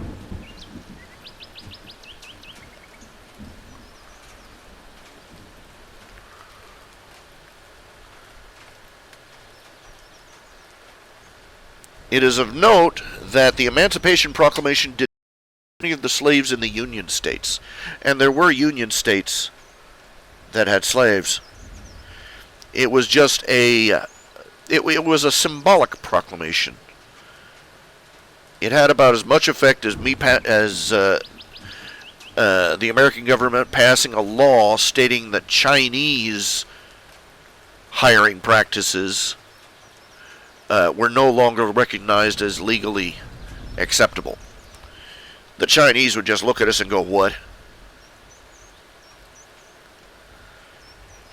It was a word.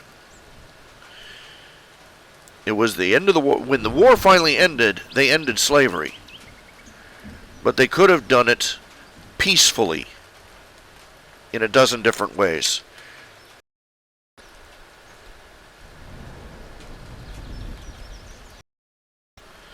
It wasn't about slavery, it was about secession. The South wanted to secede. That would have busted a great number of economic monopolies the North was enjoying. And also, understandably, there was fear by those in power that the fairly infant nation was going to come apart at the seams after that. That if the South went, then the next thing, the states would start breaking up too. The rest of the states would start breaking up too.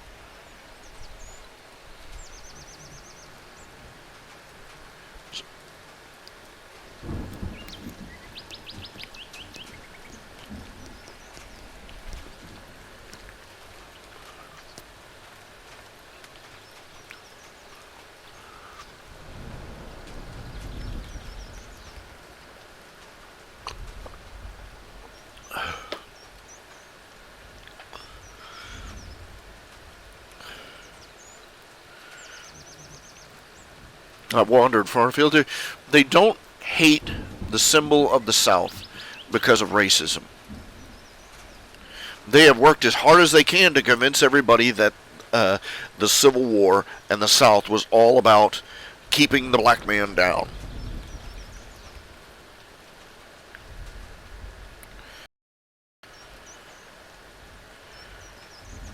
What it was about was a group of independent states defying the federal government. Because they believe the government, after the proclamation, is they made a mass emigration to Washington, and pretty much camped out in the street because they expected they were slaves. They had not been prepared to suddenly be dumped out on the street. And they had gone to the North because they had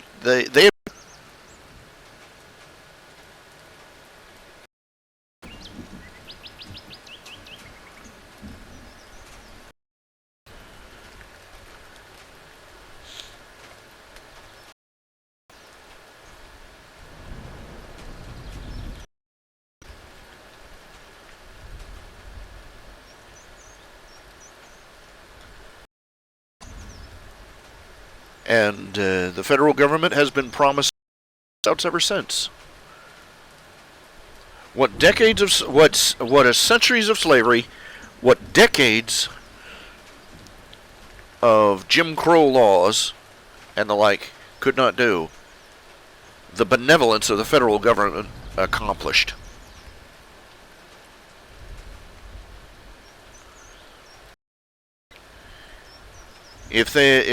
If America had decided to let the South secede, managed and had taken the opportunity to end slavery between the two nations,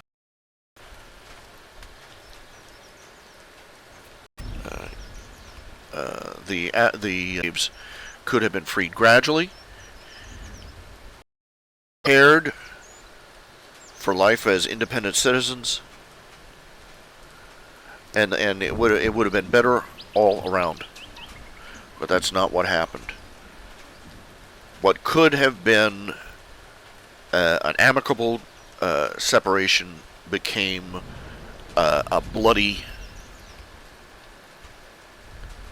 reconquest.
Sorry, it's just one of the things that gets to me.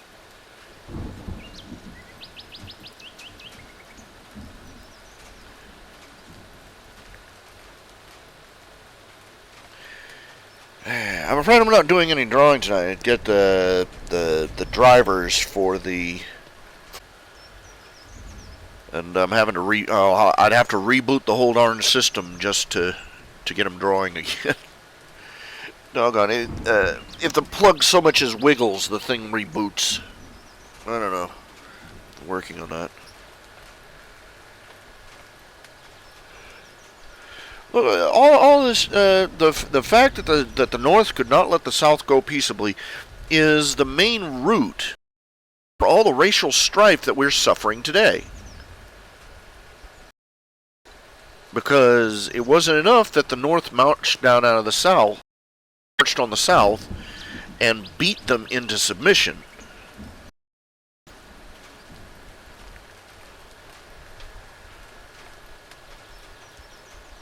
For daring to secede from the Union. They came down and they rubbed the South's face in it for decades.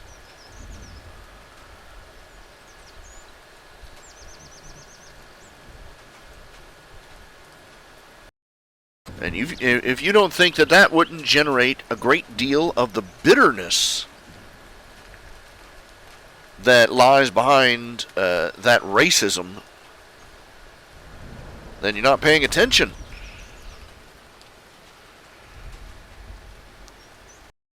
Time the people in the South turned around, the North was coming down and doing things to them that were in violation of the Constitution.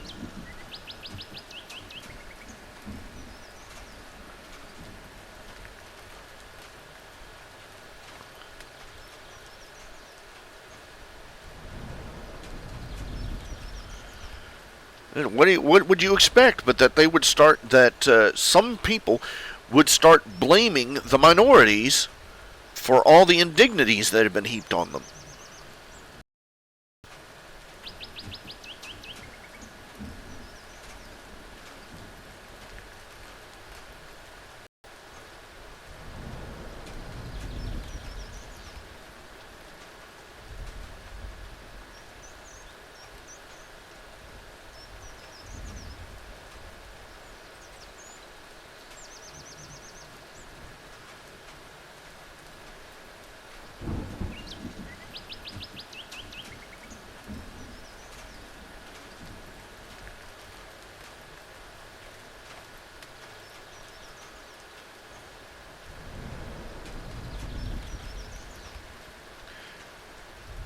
Was the South as racist as they say?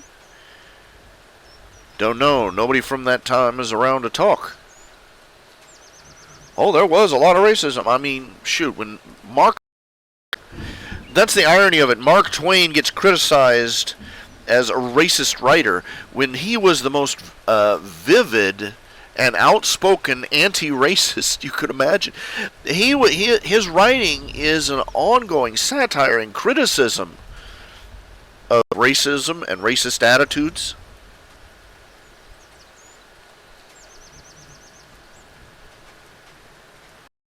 It was pretty bad.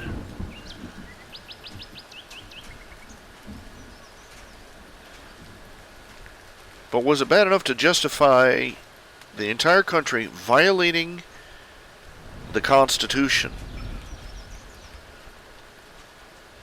to march down and force other people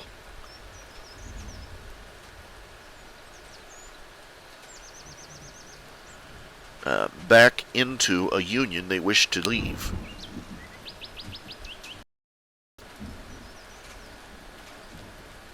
The irony is that in the North was no better. In fact, when the Civil War broke out, there were lynchings of black people in the streets in New York.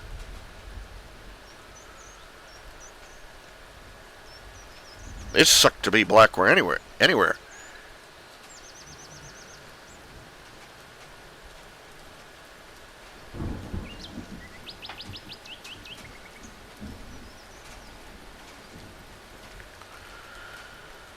The rebel flag isn't about slavery.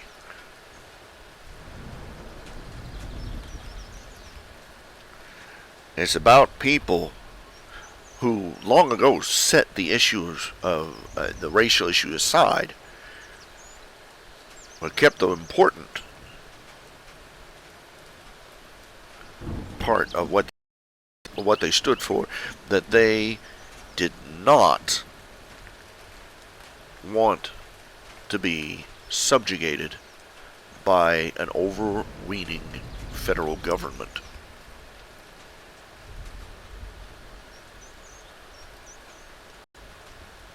Now, I say it again: liberals don't hate the rebels of slavery or race or any of that other crap.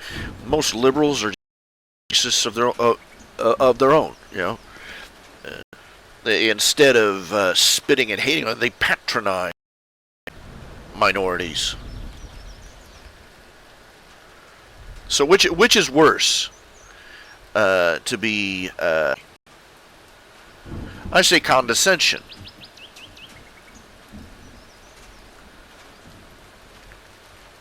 A man who hates your guts, is always spitting mad. At least he respects you enough to hate you.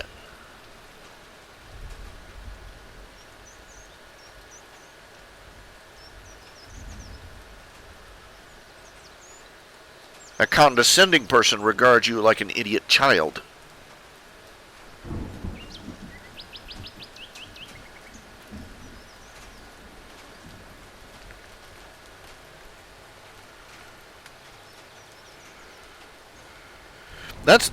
And getting back to the original point, that has been the tactic of the collectivists in our society, of the leftists in our society,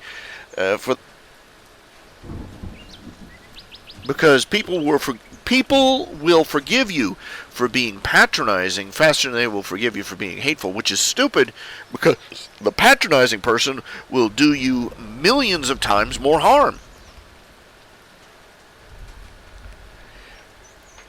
Leftists have managed to sell liberalism in our society by sugarcoating it. It's still the same thieving, spite, and envy-oriented, racist, baiting crap that it's always been.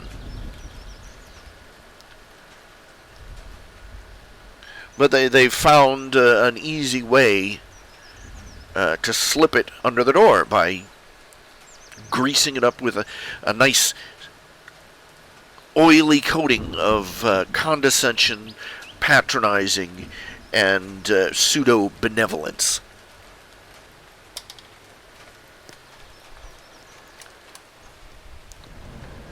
The soft racism of lowered expectations, as it was once referred to.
I'm sorry, I've been going on about this for quite some time now.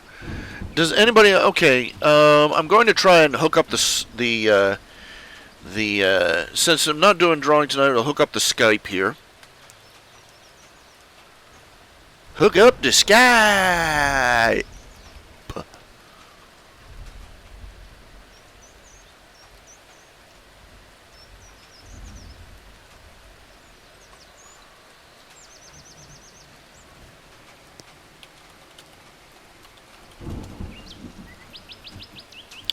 Anybody wants to call in? Let me hook it up here. Just give me a second.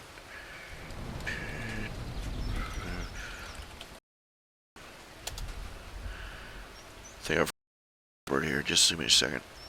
Yeah, there we go. Ta-da! I am on Skype. Use your Skype. Skype me, baby.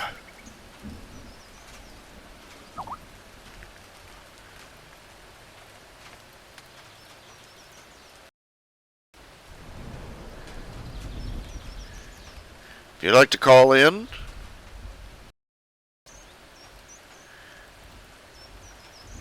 can't quote from a friend. What is this? Pen sword? No, can't read it. What is it? Okay. Yeah. Just call me on Skype at RH Junior 01. And yay.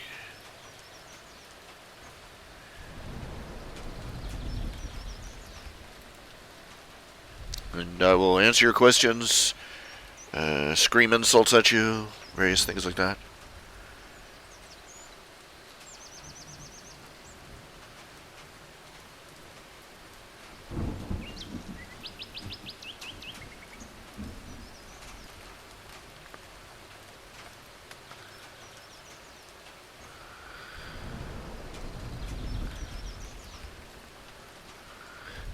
Hello, we got Jonathan Kruger. You calling in, Kruger?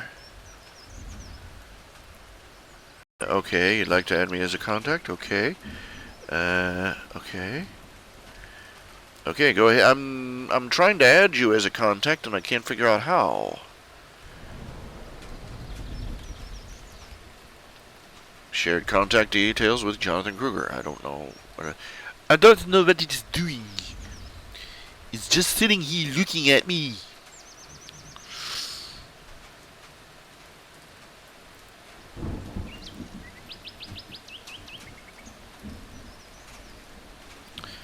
Okay, feel free to dial me whenever you want to. Just throw up the phone, you know. Yay. Yippee-ki-yay.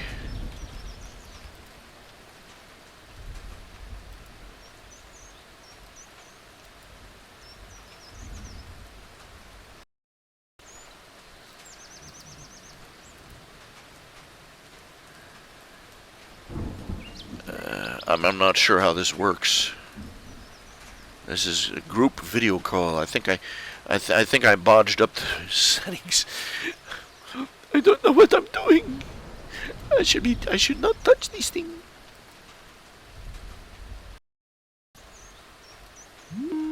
Okay. Okay. I don't know. Let's see. Hello, Jonathan Kruger. How you doing? I gotta think that one over.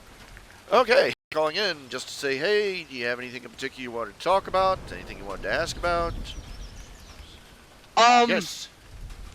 Maybe one or two things. I was just kind of debating on it. I will probably be adding commission or something like that. Maybe a group portrait of like a side character for the same or universe, I guess, for the first group commission. But and maybe just to discuss the question I asked you yesterday about what goes through your mind when you put a character, especially one that you created and you like a lot, through hell.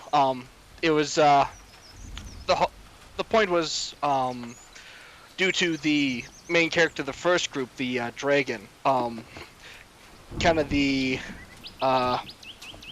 whole reason she got to the path towards being like Spike in your Nyx's family is kind of she is the protector of the group. Well, not only the group but a town. Yeah. Which is half the. She regards them as her horde, more or less. Yeah, the town is her nest and the people in it her horde. Yeah. Plus the regular gold and jewels.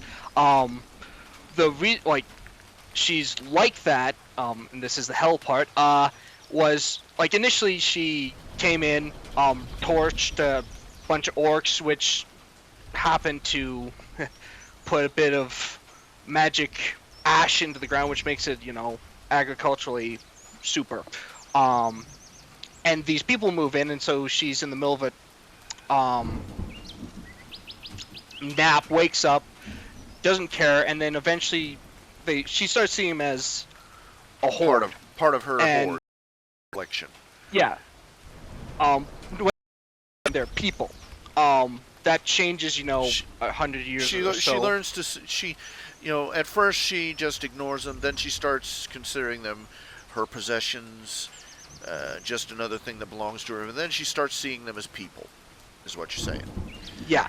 And that last part is the what happens is a plague runs through town in the middle of one of her not nap, one of her hibernations. Yeah, and so she wakes up with the town half gone,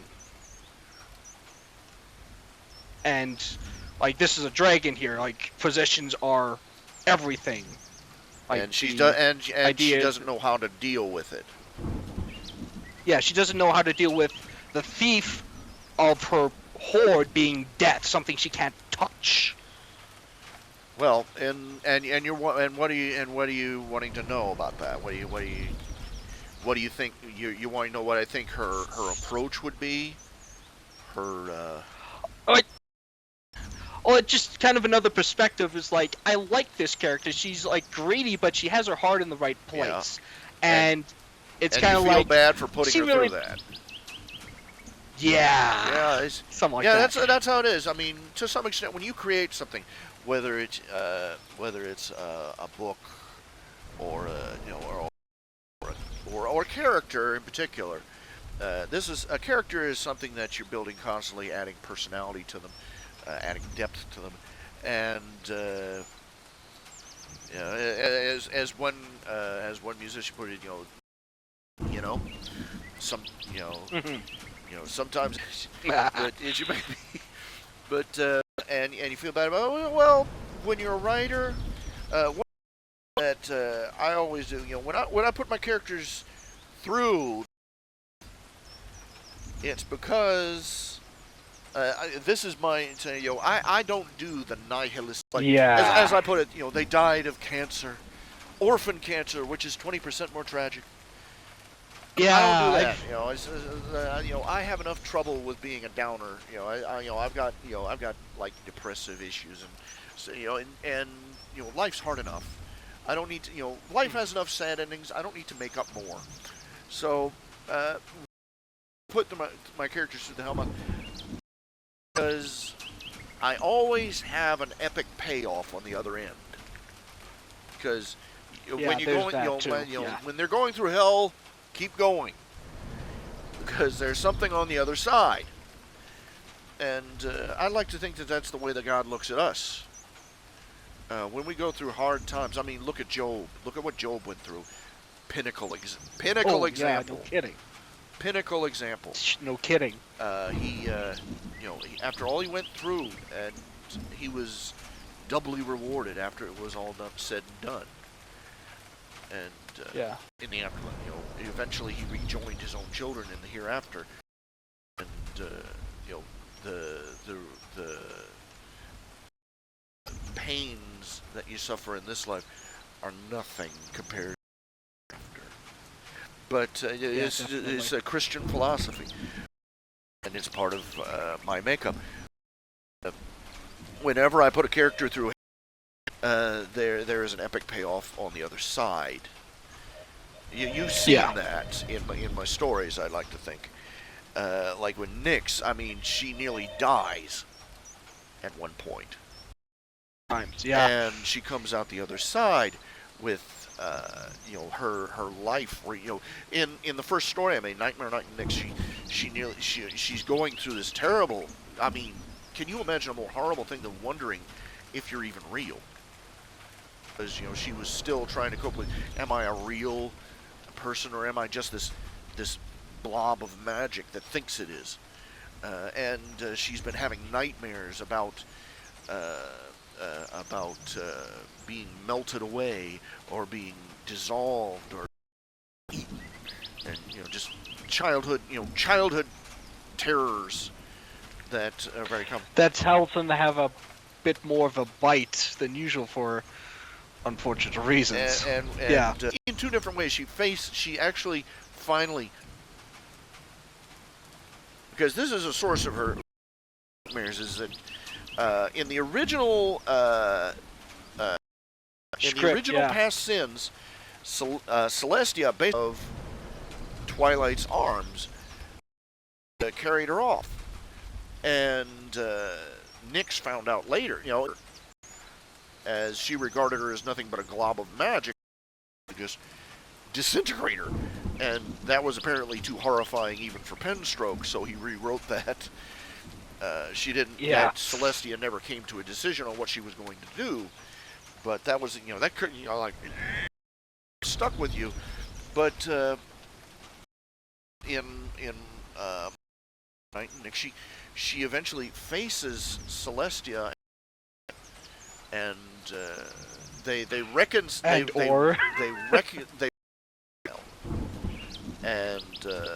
realize that it caused to this poor innocent child, and they show her that, yes, you are a real. And then she faces the horror of the cult who nearly kill her. Using the same spell proposed, and she comes out the other side, confirmed that she's alive, she's real, She's a person, and she doesn't need. That was the epic payoff. And at the end of the story, she's taking a bite out of the butt of Nightmare Night. In the dream. Well, when she wakes up, she realizes for the first time in ages she hadn't prayed, and a little bit of that little one epilogue at the end where she's just at peace. That was the payoff. I also do it the flip side is when the villains have been just tearing up the scenery and chewing the carpet and just ripping things off the walls, and when they've been rampaging, they always get an epic smackdown. In Tales of the Questor, Dolan, the Fey Princeling. Oh yeah, that was a epic. That was a payoff. I still feel I almost overdid it because just slammed him not once, not twice, but 3 times into the ground face first with his own wishes, and and hopefully he'll be getting another one from his Quentin's descendant. There's a little something that comes later on. It's going to be something of a spot gag, but you'll find out what happened to Dolan eventually. Oh, as what happened to the Alphabet Gang from Nightmare Night Nix. That will eventually be revealed. I don't know when or in which story, but basically, for the most part, they imagine living in a world where this particular political figure, every time she goes nut out, you can understand frightened some people would be that. The world's ending up! And then would be and canonically, she pulls. She plays. She her star pupil like a mushroom. Treats her like a mushroom. Keeps her in the dark and feeds her loads of bullcrap. Right from episode. Oh, Twilight, you need to stop reading those silly books and go make. And just playing the puppeteer too much. That's one of the things I've always had against it. The Crystal Empire one, that really made me mad because it was a terrible example of the she says, oh, okay, you've spent this entire time learning the importance of friendship. Now we need you to go take this test and do it alone. Yeah. Which is kind of funny because she passed the test because she wasn't alone. Congratulations! And this is what motivated me to write parting words. It's like, you psycho bitch. You want me to do a test? You want to take the fate of innocent ponies, put them all at risk. Some wackadoo test, and Twilight just finally snaps and goes off on her, and I mean the ethical, a good show for kids, and for the most part they do. Good quality artwork, good writing, good humor, and good ethics generally. But they have some blind spots, and when they pull a boner, they really do it. Apparently, one of the issues I have is that thank God they made it. Thank God they made it ambiguous at the end of season 4, whether or not was it season 3 or the end of season 3 or the end of season 4 that Twilight became an alicorn. Well, anyway, when that episode. I think season 3. Well, anyway, they made it ambiguous as to whether or not it was Celestia who made her transform. It was kind of, implication was there, I'm so proud of you, Twilight. Now I know you're ready. And then she transforms into an elk. And I'm like, okay, bad implication number one. Basically, if Celestia turned Twilight into an alicorn, she demonstrated that she knows the secret to freaking immortality, and she's not sharing it with anyone. Mm-hmm. And of course, you have all these dumb butts that come out of, oh, balance and the circle of life, and it's interesting how everybody else's death is a part of life. Do you want to live? Let me ask you this: do you want to live till the end of today? Yes. Do you want to live tomorrow? Oh, definitely. And by the next process year. of extrapolation, I'm going to assume that the day after tomorrow, you're going to want to reach the end of that day too. Therefore, you want to keep living.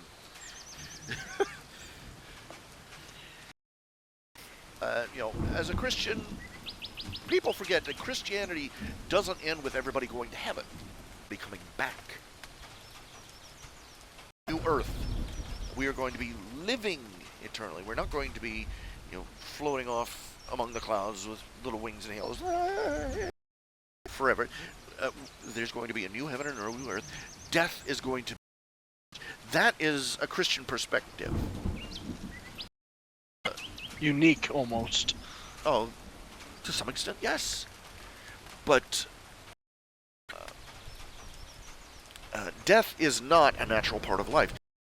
It's an unfortunate consequence of the fall of man. And it is it not virtuous for life? I mean, every doctor who treats every doctor who bandages a wound or treats a sickness is prolonging life. I conclude that there would be no real way to make somebody, literally immortal, by which I mean indestructible. But perpetual youth, I've gone over this argument so many times, but even all you managed to do was to keep people perpetually young for and whole in body and mind that entire time. Wouldn't that alone be worth it? Wouldn't that be a virtuous thing? Yeah. Everything we do is about preserving life. But the idea that Celestia has had this secret to, and I'm sorry, even if just becoming an alicorn gives you wings and I mean, all this racial strife in their society because one group has horns and one has wings and one has, when one has really strong muscles, and she has the solution right there. Everybody's an alicorn, even if they didn't have an increase in power, but she doesn't do it.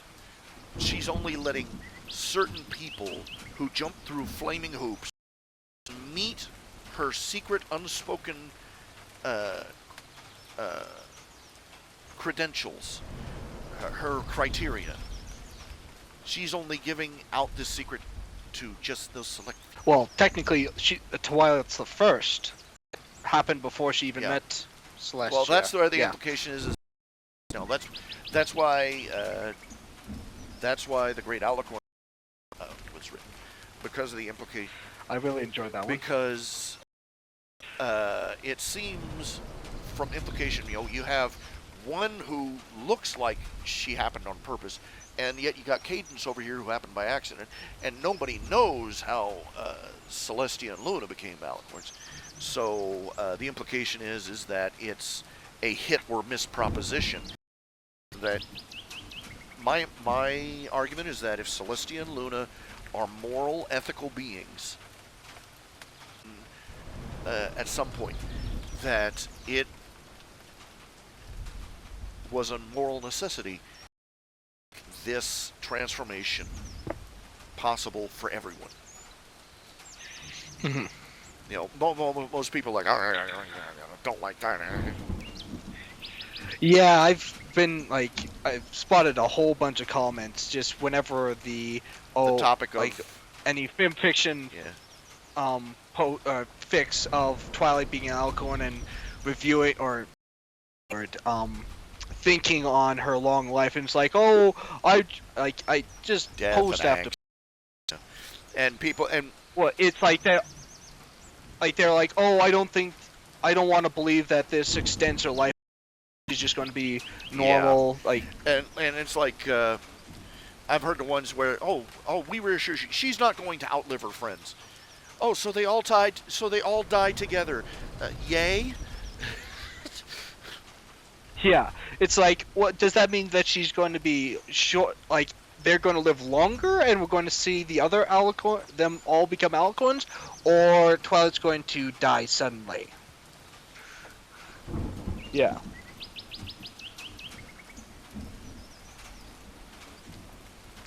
Yeah, it's ridiculous. It's just people.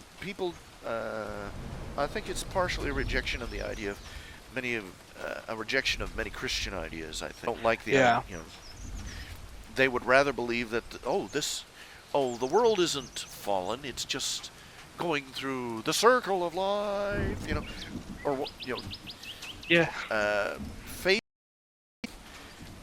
rather than accept the idea that death could be defeated. They want to believe that it's a natural part of it. I've heard it given as a fairy tale story, where a city is plagued by a dragon that devours so many people every day, and it had been going on so long that there were philosophers trying to insist that the dragon was just a natural part of meaning without the dragon, and you get the idea. Then it comes along and they come up with a way to kill the darn dragon, and bunches of intellectuals are all upset. Oh, you've upset the natural order. Yeah. Lots of things are natural. Lots of things are natural. That doesn't make them good. I mean, toe fungus is natural. Ugh. But, yeah, it doesn't mean you want it. But at the end of the day, but getting back on it, I just wander off of the we wandering off on a rabbit trail here. Yeah. Where were we? Oh yes, Celestia's kind of a goof up. Yeah. Yeah, especially not this last episode, but was it 1 or 2 before, where it's like there's a nation just across the sea, ocean, and nobody knows that it's been collapsed for how long? The Griffin Empire has turned into the Griffin Dump. It looks, you almost expect the Fat Albert and the Cosby Kids to pop out in the back. Hey, hey, hey! Hanging out in the junkyard. But I mean, seriously, it's like how many other and like the question is just this isolated. I don't know. The implication. Some people I skimmed over the last episode. I don't like episodes where protagonist becomes a jerk and embarrassed, is ashamed of themselves at the end. I get embarrassed. I get embarrassed for the protagonist. So I don't want to watch Spike being an incompetent. I feel sorry for the guy, almost as sorry as I feel for Snips and Snails. But anyway, what you're saying is about them being oblivious to what happens outside their borders, and that's disturbing greatly. Yes. And apparently, from what I've been told about the latest episode, it seems that Equestria is just a loose, tangled together collection of city-states that are barely aware of each other. There's just no way. You've got two figures, one that raises the sun, one that raises the moon. That alone is going to create a rather tight-knit government. And a lot of people very interested in that example government would be, from outside the borders. A good example would be the King of France. What was his? He was known as the Sun King because the entire empire revolved around him, and people would literally hang on his every word. And we're talking about, and now you've got somebody, Celestia and Luna, literally raise and lower the sun and moon. And entire countries should be revolving around Equestria, not just... Yeah. Again, example, the writer's not thinking through the implications. But, for the sake of the story. And, I've poked at this a lot again. She's spent thousands of years playing the puppet master. And, in part, you can understand it because after 1,000 years, and she's probably older. You got to figure she's at least ruled Equestria with her sister at least 11 centuries, probably longer. So, after that amount of time, there are certain psychological predilections that are going to pop up. Like, notice how when you're a kid, planning for something a week ahead of time seems like, forever. Yeah. Excuse me. Now imagine years and you get up to 200-300 years. You got to figure that making any plans less than a year in advance seems like spontaneity. She's been doing this for thousands of years, to the point where it's infeasible to her not be pulling strings for centuries in advance. Especially since she's been surrounded by nobility. Train of thought. There it goes, off across the hills, off the tracks, over the cliff. Bye. Who attached those rocket? Oh yeah. Well, the old joke. The Chevy Impala, somebody strapped a JATO rocket to. Actually, I haven't heard that one. Was that the one that they did the Mythbusters episode? Embedded in a cliff. Yes. Yeah, there was a guy who wrote a story that could have been the origin of it. And it's fascinating. I think it's a fiction, but I don't know.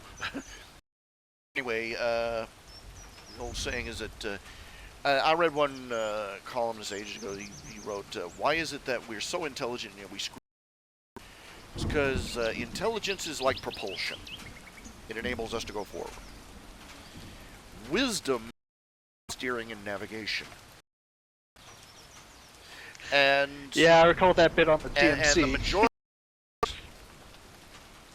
And the majority of us are, the human race in general. Let's put it this way: picture a space shuttle booster rocket with a lawn chair and a pair of bicycle handlebars strapped to the back with duct tape. Woo! Even a little bell and a horn so you can let them know you're coming.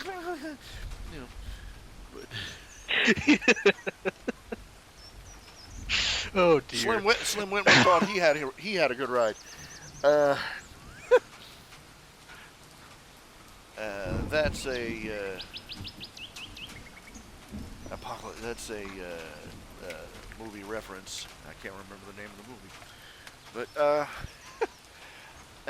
anyway, is Celestia long tongue, and she's also forgotten to realize, sometimes you can't plan out ahead.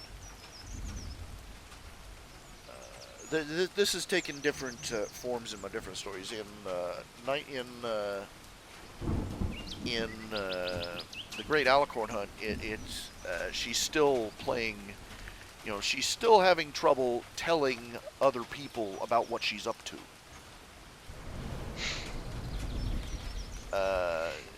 She's trying, though. She tries. And what she's up to, and she's just forgetting things. Like she forgets. She tells the Wonderbolts that they're going to be the new Princess Rainbow Dash's security, and she says Rainbow Dash will tell you everything else, and sends them on their way of anything further. And the result, and forgets to tell Rainbow Dash to tell them of anything further. And the result, Rainbow Dash and fire. Scoot lure. Just Oh, yeah,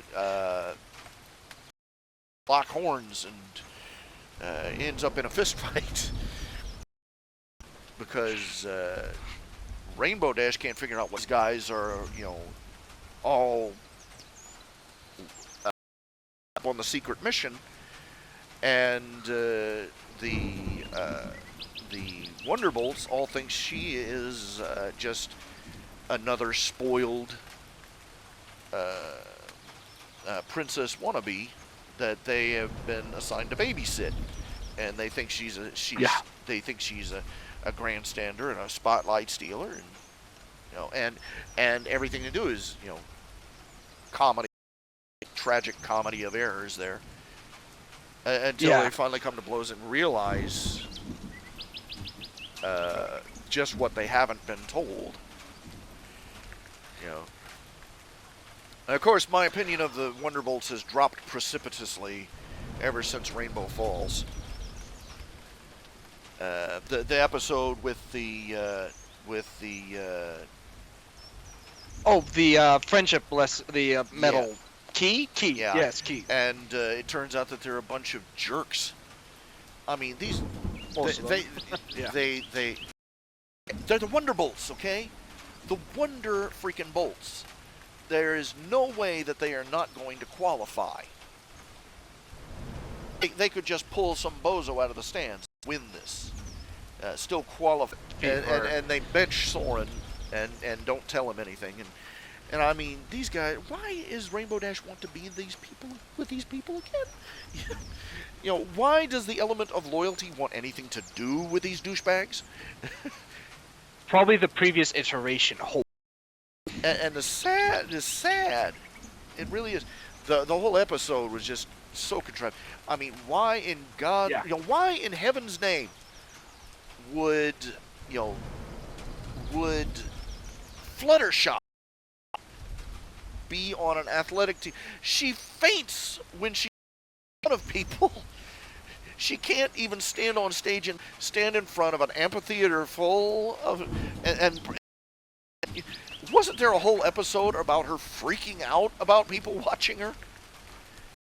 Yeah, and actually, on a separate point, wasn't there griffins on the Equestria Games teams? Wait, would they living in Equestria? So. Apparently, the implication is that Equestria, that there's a griffin settlement in Equestria, because in the recent episode they had some griffin representatives from some city. So apparently there's griffin settlements. But yeah,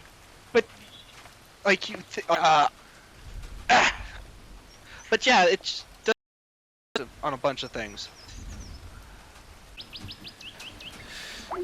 Mr. Kruger, Canada, eh? Got some mousse covered in maple syrup, eh? Yeah, I'm going to do that. Canadian isn't a race. Shut up, you. Yeah. Okay. The Wonderbolts. Okay, yeah. I've harped on this. Okay, let's see. The Wonderbolts Academy. Okay, I hate the drill sergeant nasty. I hate the idea that the Wonderbolts are supposed to be a branch of their military, because frankly they're embarrassing. I hate to think that these guys are supposed to be a branch of the military. Yeah. Okay? Just yeah. And I hate the drill sergeant nasty routine. I hate it. Okay, look, Arlie Ermy in Platoon was supposed to be a negative stereotype.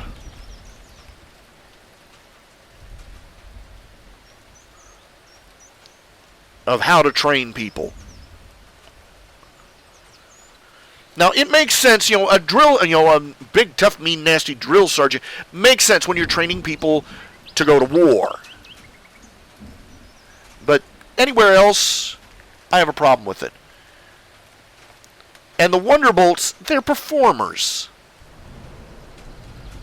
Who decided they were supposed to be in the Equestrian Air Force or Army or whatever they call it? Okay. I harped on this big time. Spitfire, incompetent leader. Takes out the badge. She has to be in her office by Rainbow Dash before she does anything.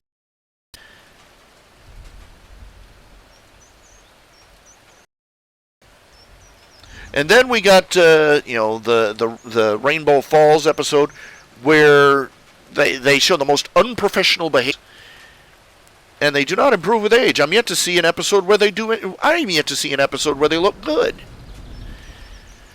First time they appear, they get knocked out in midair. They try and perform a midair rescue and get knocked out, and have to be rescued by a civilian.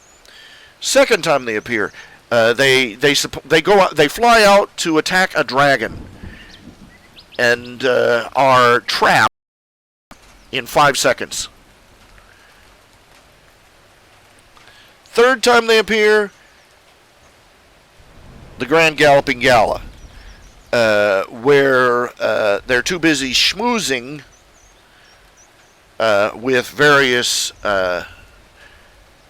influential people to talk to the one who saved their life, run by incompetence. She's too busy, Spitfire is too busy signing autographed pictures to be on site and supervising the training of her new Wonderbolts.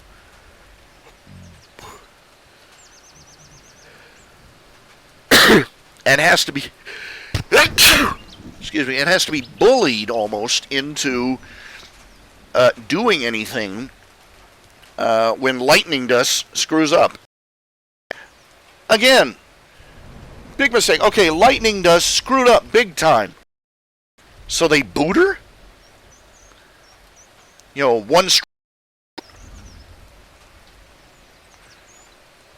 discipline them, and you knock rungs if you have to. But that's just a stupid way. The Rainbow Falls episode where they were competing. Why the heck was a military group competing in a civilian athletic contest?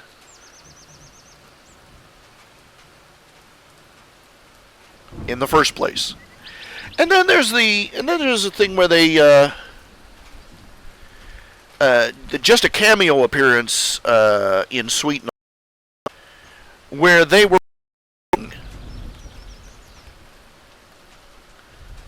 what was that? Now they are doing quarter horse races for the amusement of the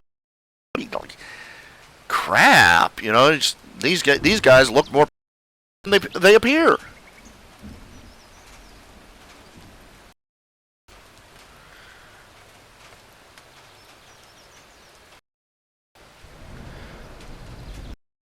And really, the sad thing is that this is the first time that they've really let the Wonderbolts Academy was the first time they've really let Rainbow Dash look good. Because Rainbow Dash stood up for her friends, put her money where her mouth was, quit rather than compromise her principles. That was impressive. That redeemed a lot of her jerk moments earlier in the series.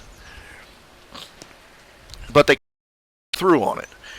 That she went through at Rainbow Falls was stupid.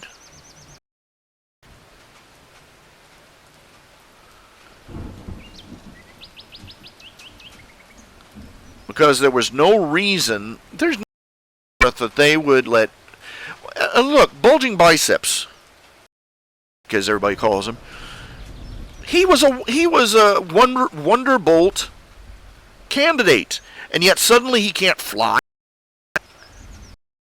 He was a Wonderbolt candidate, he was at the Tornado Day, and yet suddenly for the third episode, for totally arbitrary reasons, he can no longer fly worth a flip. And then they recruit Fluttershy. And you're telling me out of the entire town of characters, those were the only 2 Pegasi that Rainbow Dash could get for her team. Just bad writing. Okay, they made, it was cute. It was cute. Haps teamed up, but how they interacted, and they were good for a laugh. I mean, when that she had faked her injury, and that girl that Snowflake, but it made no sense from a story perspective.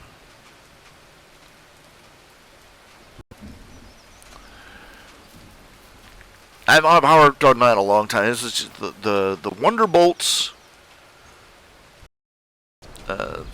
They're in, they really, really not impressed me as characters. And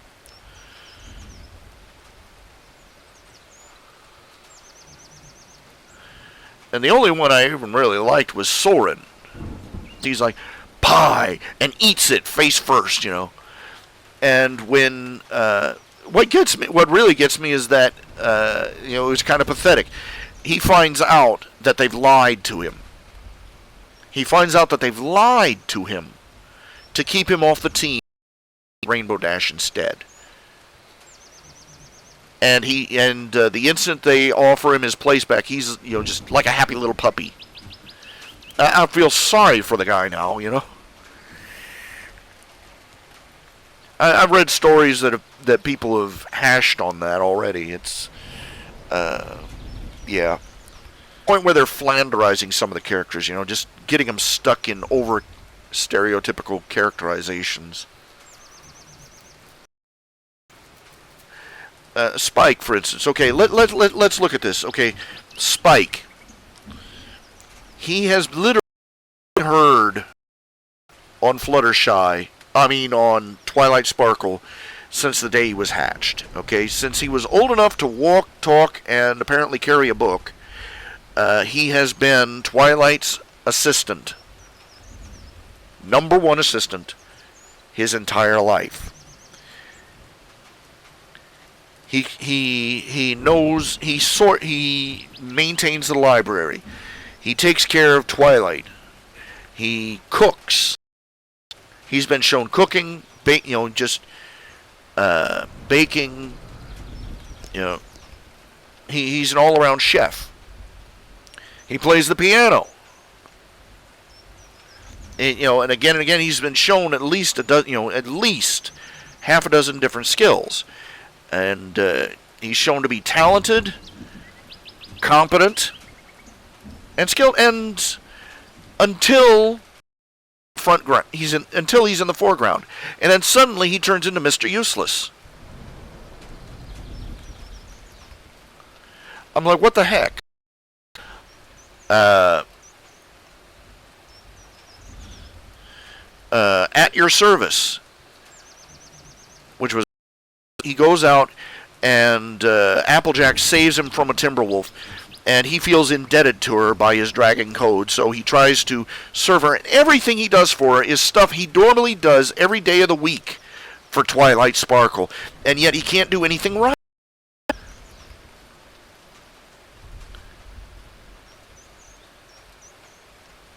Suddenly, it's like the writer of the story came along and extracted his brain, And I'm like, why? And in the latest episode, he's supposed to be her major domo, basically. He is supposed to be making sure that Twilight gets enough rest, and he makes some decisions. Surprise! This is what assistants do on a regular basis. They sign papers that the boss doesn't have time to sign. They see to appointments and schedules that the boss has forgotten about. That kind of thing. This is stuff he should already have down pat, but of course he screws it up. And the one where they got sucked into the comic book, oh no, I'm humdrum, I'm useless, I'm powerless. This is the sound you're hearing is me slapping my forehead. He's a drag. humdrum or not, he can breathe fire, wade through molten rock, and crush diamonds with his teeth.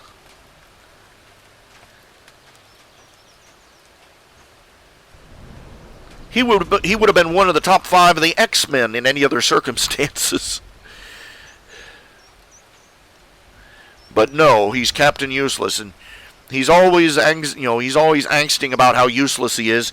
And then they write episodes. Either they're writing an episode where he's angsting about being useless, or they're writing an episode showing him being useless. And except when he's in the background, where he's being more competent than any 5 household servants. Excuse me.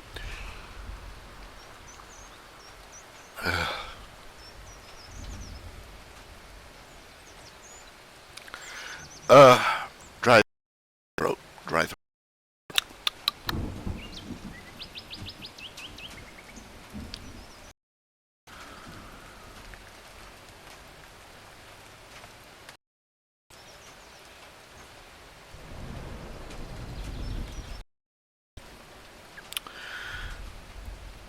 Anyway, done that a lot. This is just one of the things that bugs me.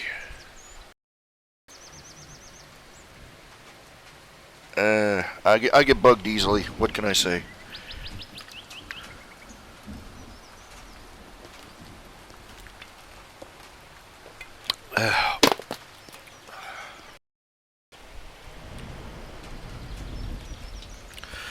Okay, it is 9:19, and I'm afraid I've not been able to do any drawing today or anything, but just inevitable. Boot the system anyway to be able to draw again. Dragon! After I get back, I gotta run to the restroom real quick. Be right back.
And I'm back. And I've harped on this before. The Dragon Migration episode. Okay. Am I the only one to see the misandry?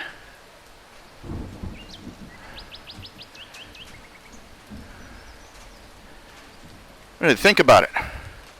Think about this very carefully. Let me put it this way. Okay. Now, I do not think that anything in My Little Pony is deliberately anti-male or anti-boy. But it is a product made media by people who work with the mainstream media, And it's a lot like cooking in a Indian kitchen. You're gonna get a little curry spice in whatever you're fixing. That's how it is. Even if you're not trying, like, may contain peanuts, But,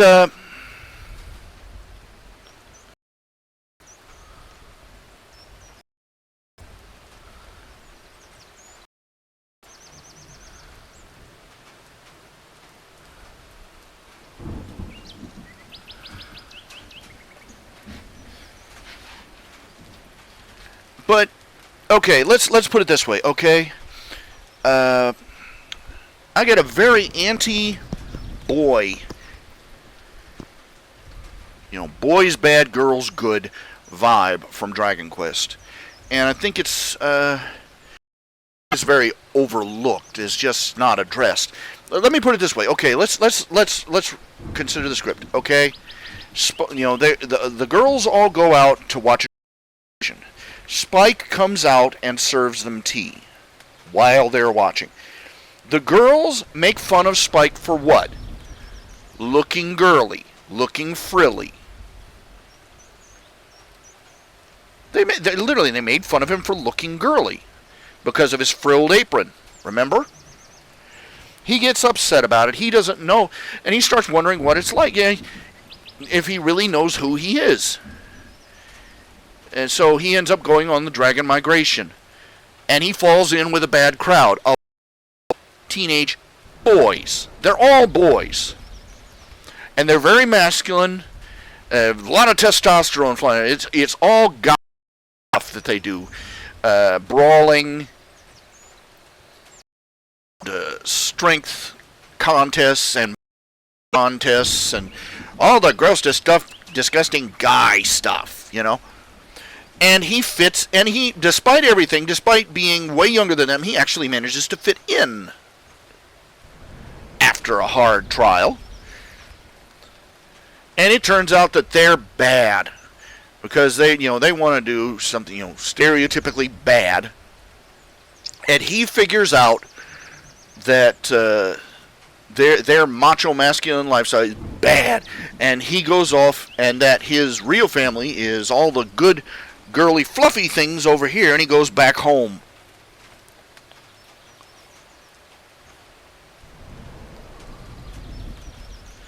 Now, look, everything that Spike was made fun of for was because he was effeminate.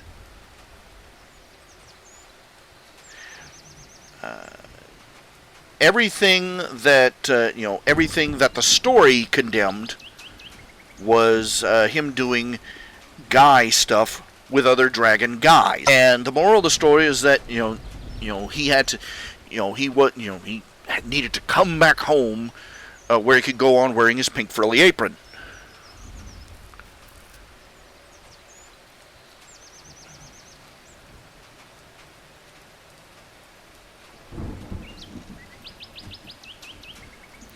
They could have averted that. They could have averted that innuendo if they had one female dragon in the gang. Just one or two, even. Just to show that it wasn't a guy thing, but that it was a dragon thing, like they were trying to imply.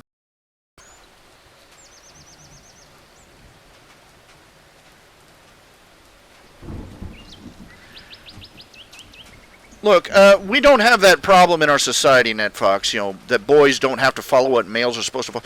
The reason that people are so hyper-defensive about what is masculine or feminine is because our society is overly feminized. Consider the fact that we are hypersensitive about sexual issues, even though our society is supposedly sexually liberated. As I've said before, the sexual revolution left nothing behind but a minefield.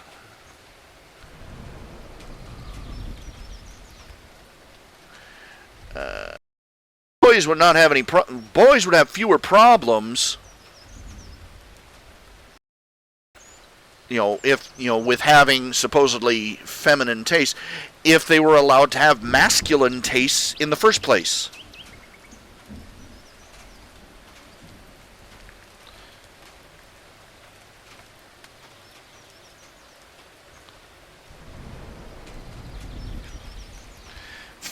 girly taste.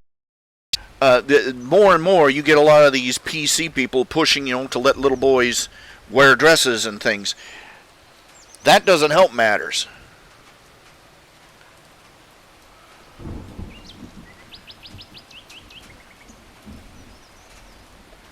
Little boys in our society are not allowed to be boys. There's two ways to be. You're allowed to be a proper little student, or you're allowed to be male.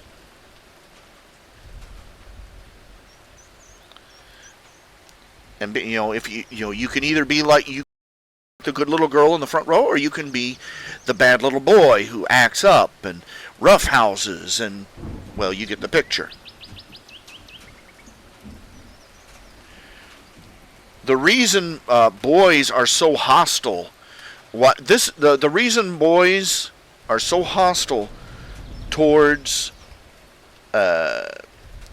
things like boys wearing My Little Pony backpacks, that kind of thing, or bullying bronies, I know what you're referring to, is because they're already under the masculinity is under siege, and they are hyper defensive about it.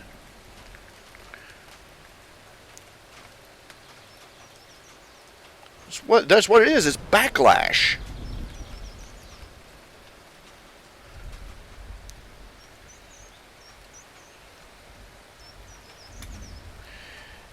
Every school day, the average young boy is told, and by his caretakers, that ordinary, what is perfectly ordinary, normal, natural, healthy behavior for a boy is bad, bad, bad.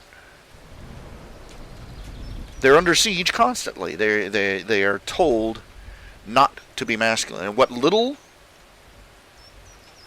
ordinary boy behavior that they are allowed, they have to fight tooth and nail to hold on to. It's backlash.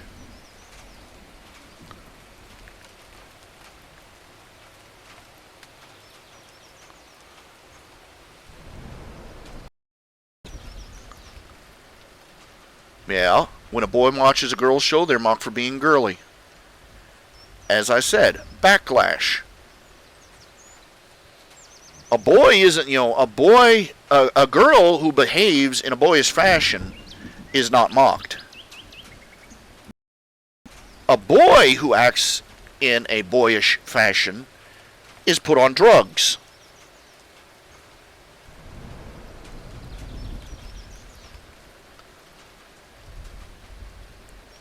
So the young man, he can't behave the way he is naturally inclined to, like a boy.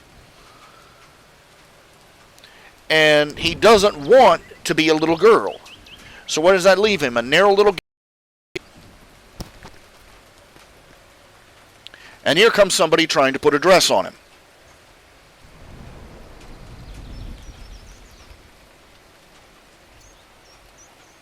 Either way is terrible. But let's be honest, we don't live in a society that welcomes men are treated as a superfluous gender. What was once regarded as normal.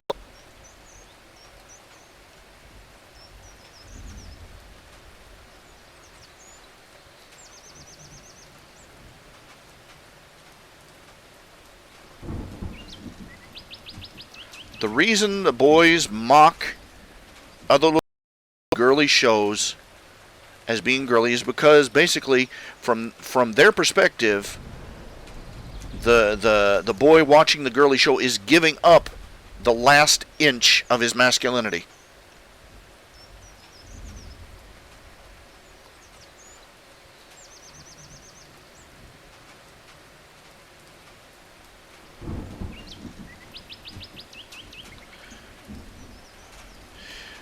Being girly isn't bad. Being quote unquote girly isn't necessarily bad, but neither is being a boy. Neither is being masculine. Neither is behaving in a boyish fashion.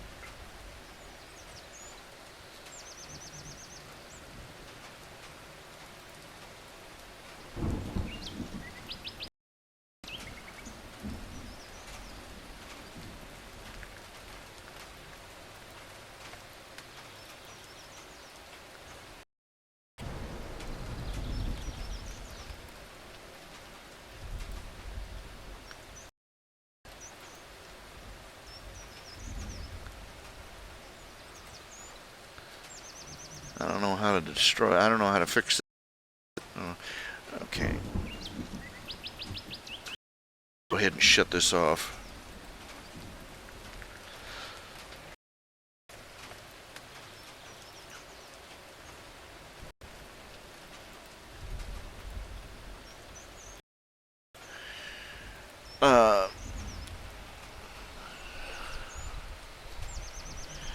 One of the episodes, one of the emphases on there's no wrong way to be a girl. That you can be an athlete, you can be an introvert, extrovert, athlete, scholar. You can be into being pretty and fashionable, or you can be to being a down-home, hard-working country type. Country girl, city girl, doesn't matter. That's all right. That's cool. What needs to be spared here is a little time to say, it's not too bad being a boy either. We just had one of our former athletes, Olympic athletes, get his wiener chopped off and get a couple of silicone blobs sewn into his chest because no. The show emphasizes girls. Let's be that there's no wrong way to be a girl, but they do need to take a little time. If to be a whole family show, a show for both boys and girls, they need to take time and say, okay, it's being a boy. But look at what they do. Besides, Apple Macintosh, Snips and Snails. Take a good long look at Snips and Snails. Snips and Snails and puppy dog tails, that's what little boys are made of. And Snips are ugly, stupid, and the cause of an immense amount of destruction right from their first appearance. The phrase negative male stereotype comes to mind. In fact, it's right there in their names.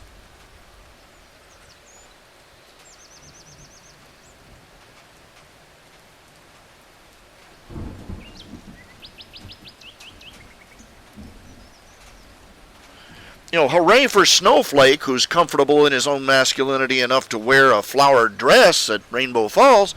But come on here.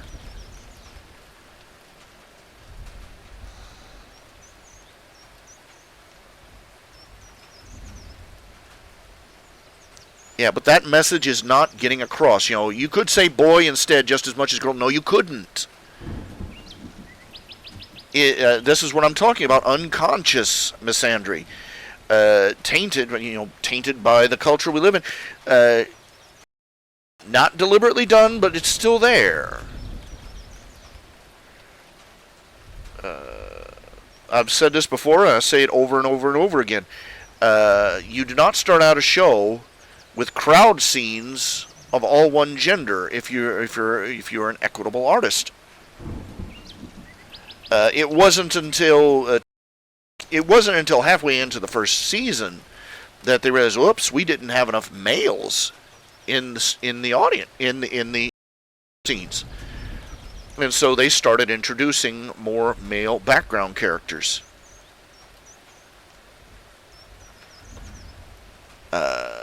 Any other cartoon show, a cartoon show made for little boys, specifically marketed to little boys, would still have crowd scenes where the male to female ratio was about equal by default.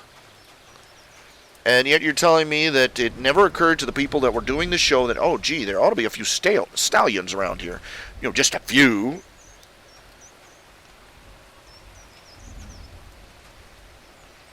Give them credit for fixing the problem after they had it pointed out.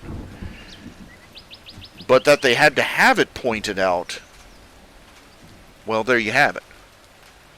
There's no wrong way to be a girl, but they need to say there's no wrong way to be a guy either. And that maybe being the stereotypical belching, fart, roughhousing, getting muddy up to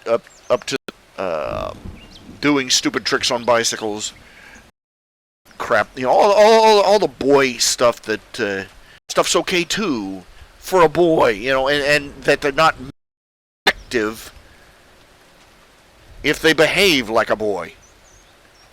Put down the damn ball.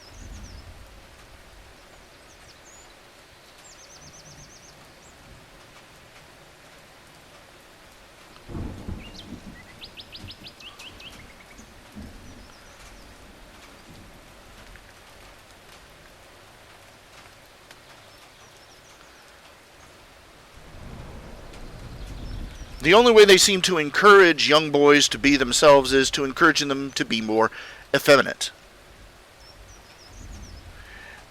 Here, why don't we say the other way? If it's all right for a girl to be a tomboy, how about if it's all right if a boy is a tomboy?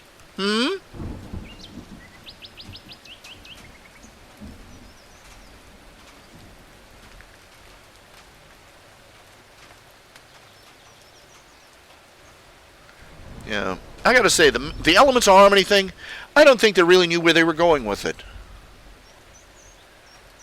They were a big shiny MacGuffin that never really panned out, and they're sort of having to cobble it together because they're having to change up as they go to match whatever new toy is being marketed on the shelf, which probably challenges them a bit as a writer, as a bunch of writers. Well, is kind of annoying.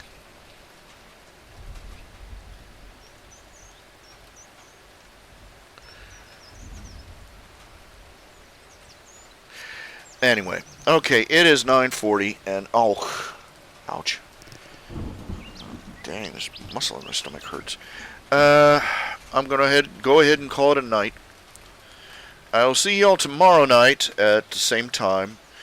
Hopefully I'll get the stupid software drivers working properly. Get some work done overnight, and tomorrow morning have something ready by showtime. As always, I'm looking for anybody. I've got my hat out for questions on my website, and I'm also looking for Patreon patrons. I'm taking commissions, requests, so on and so forth. Have books for sale, and I've got a really, really, really big electric bill. I've still got the electric bill, internet bill, tax bill. Homie needs some cash. So if you've got like a ridiculous art project that to say, sir, we want you to design the flag for our country, I will take it for many dollars. The studio comics, gotta get back to that, yeah.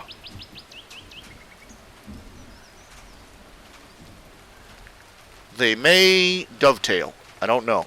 Not yet. But I will see you all tomorrow. Say a prayer.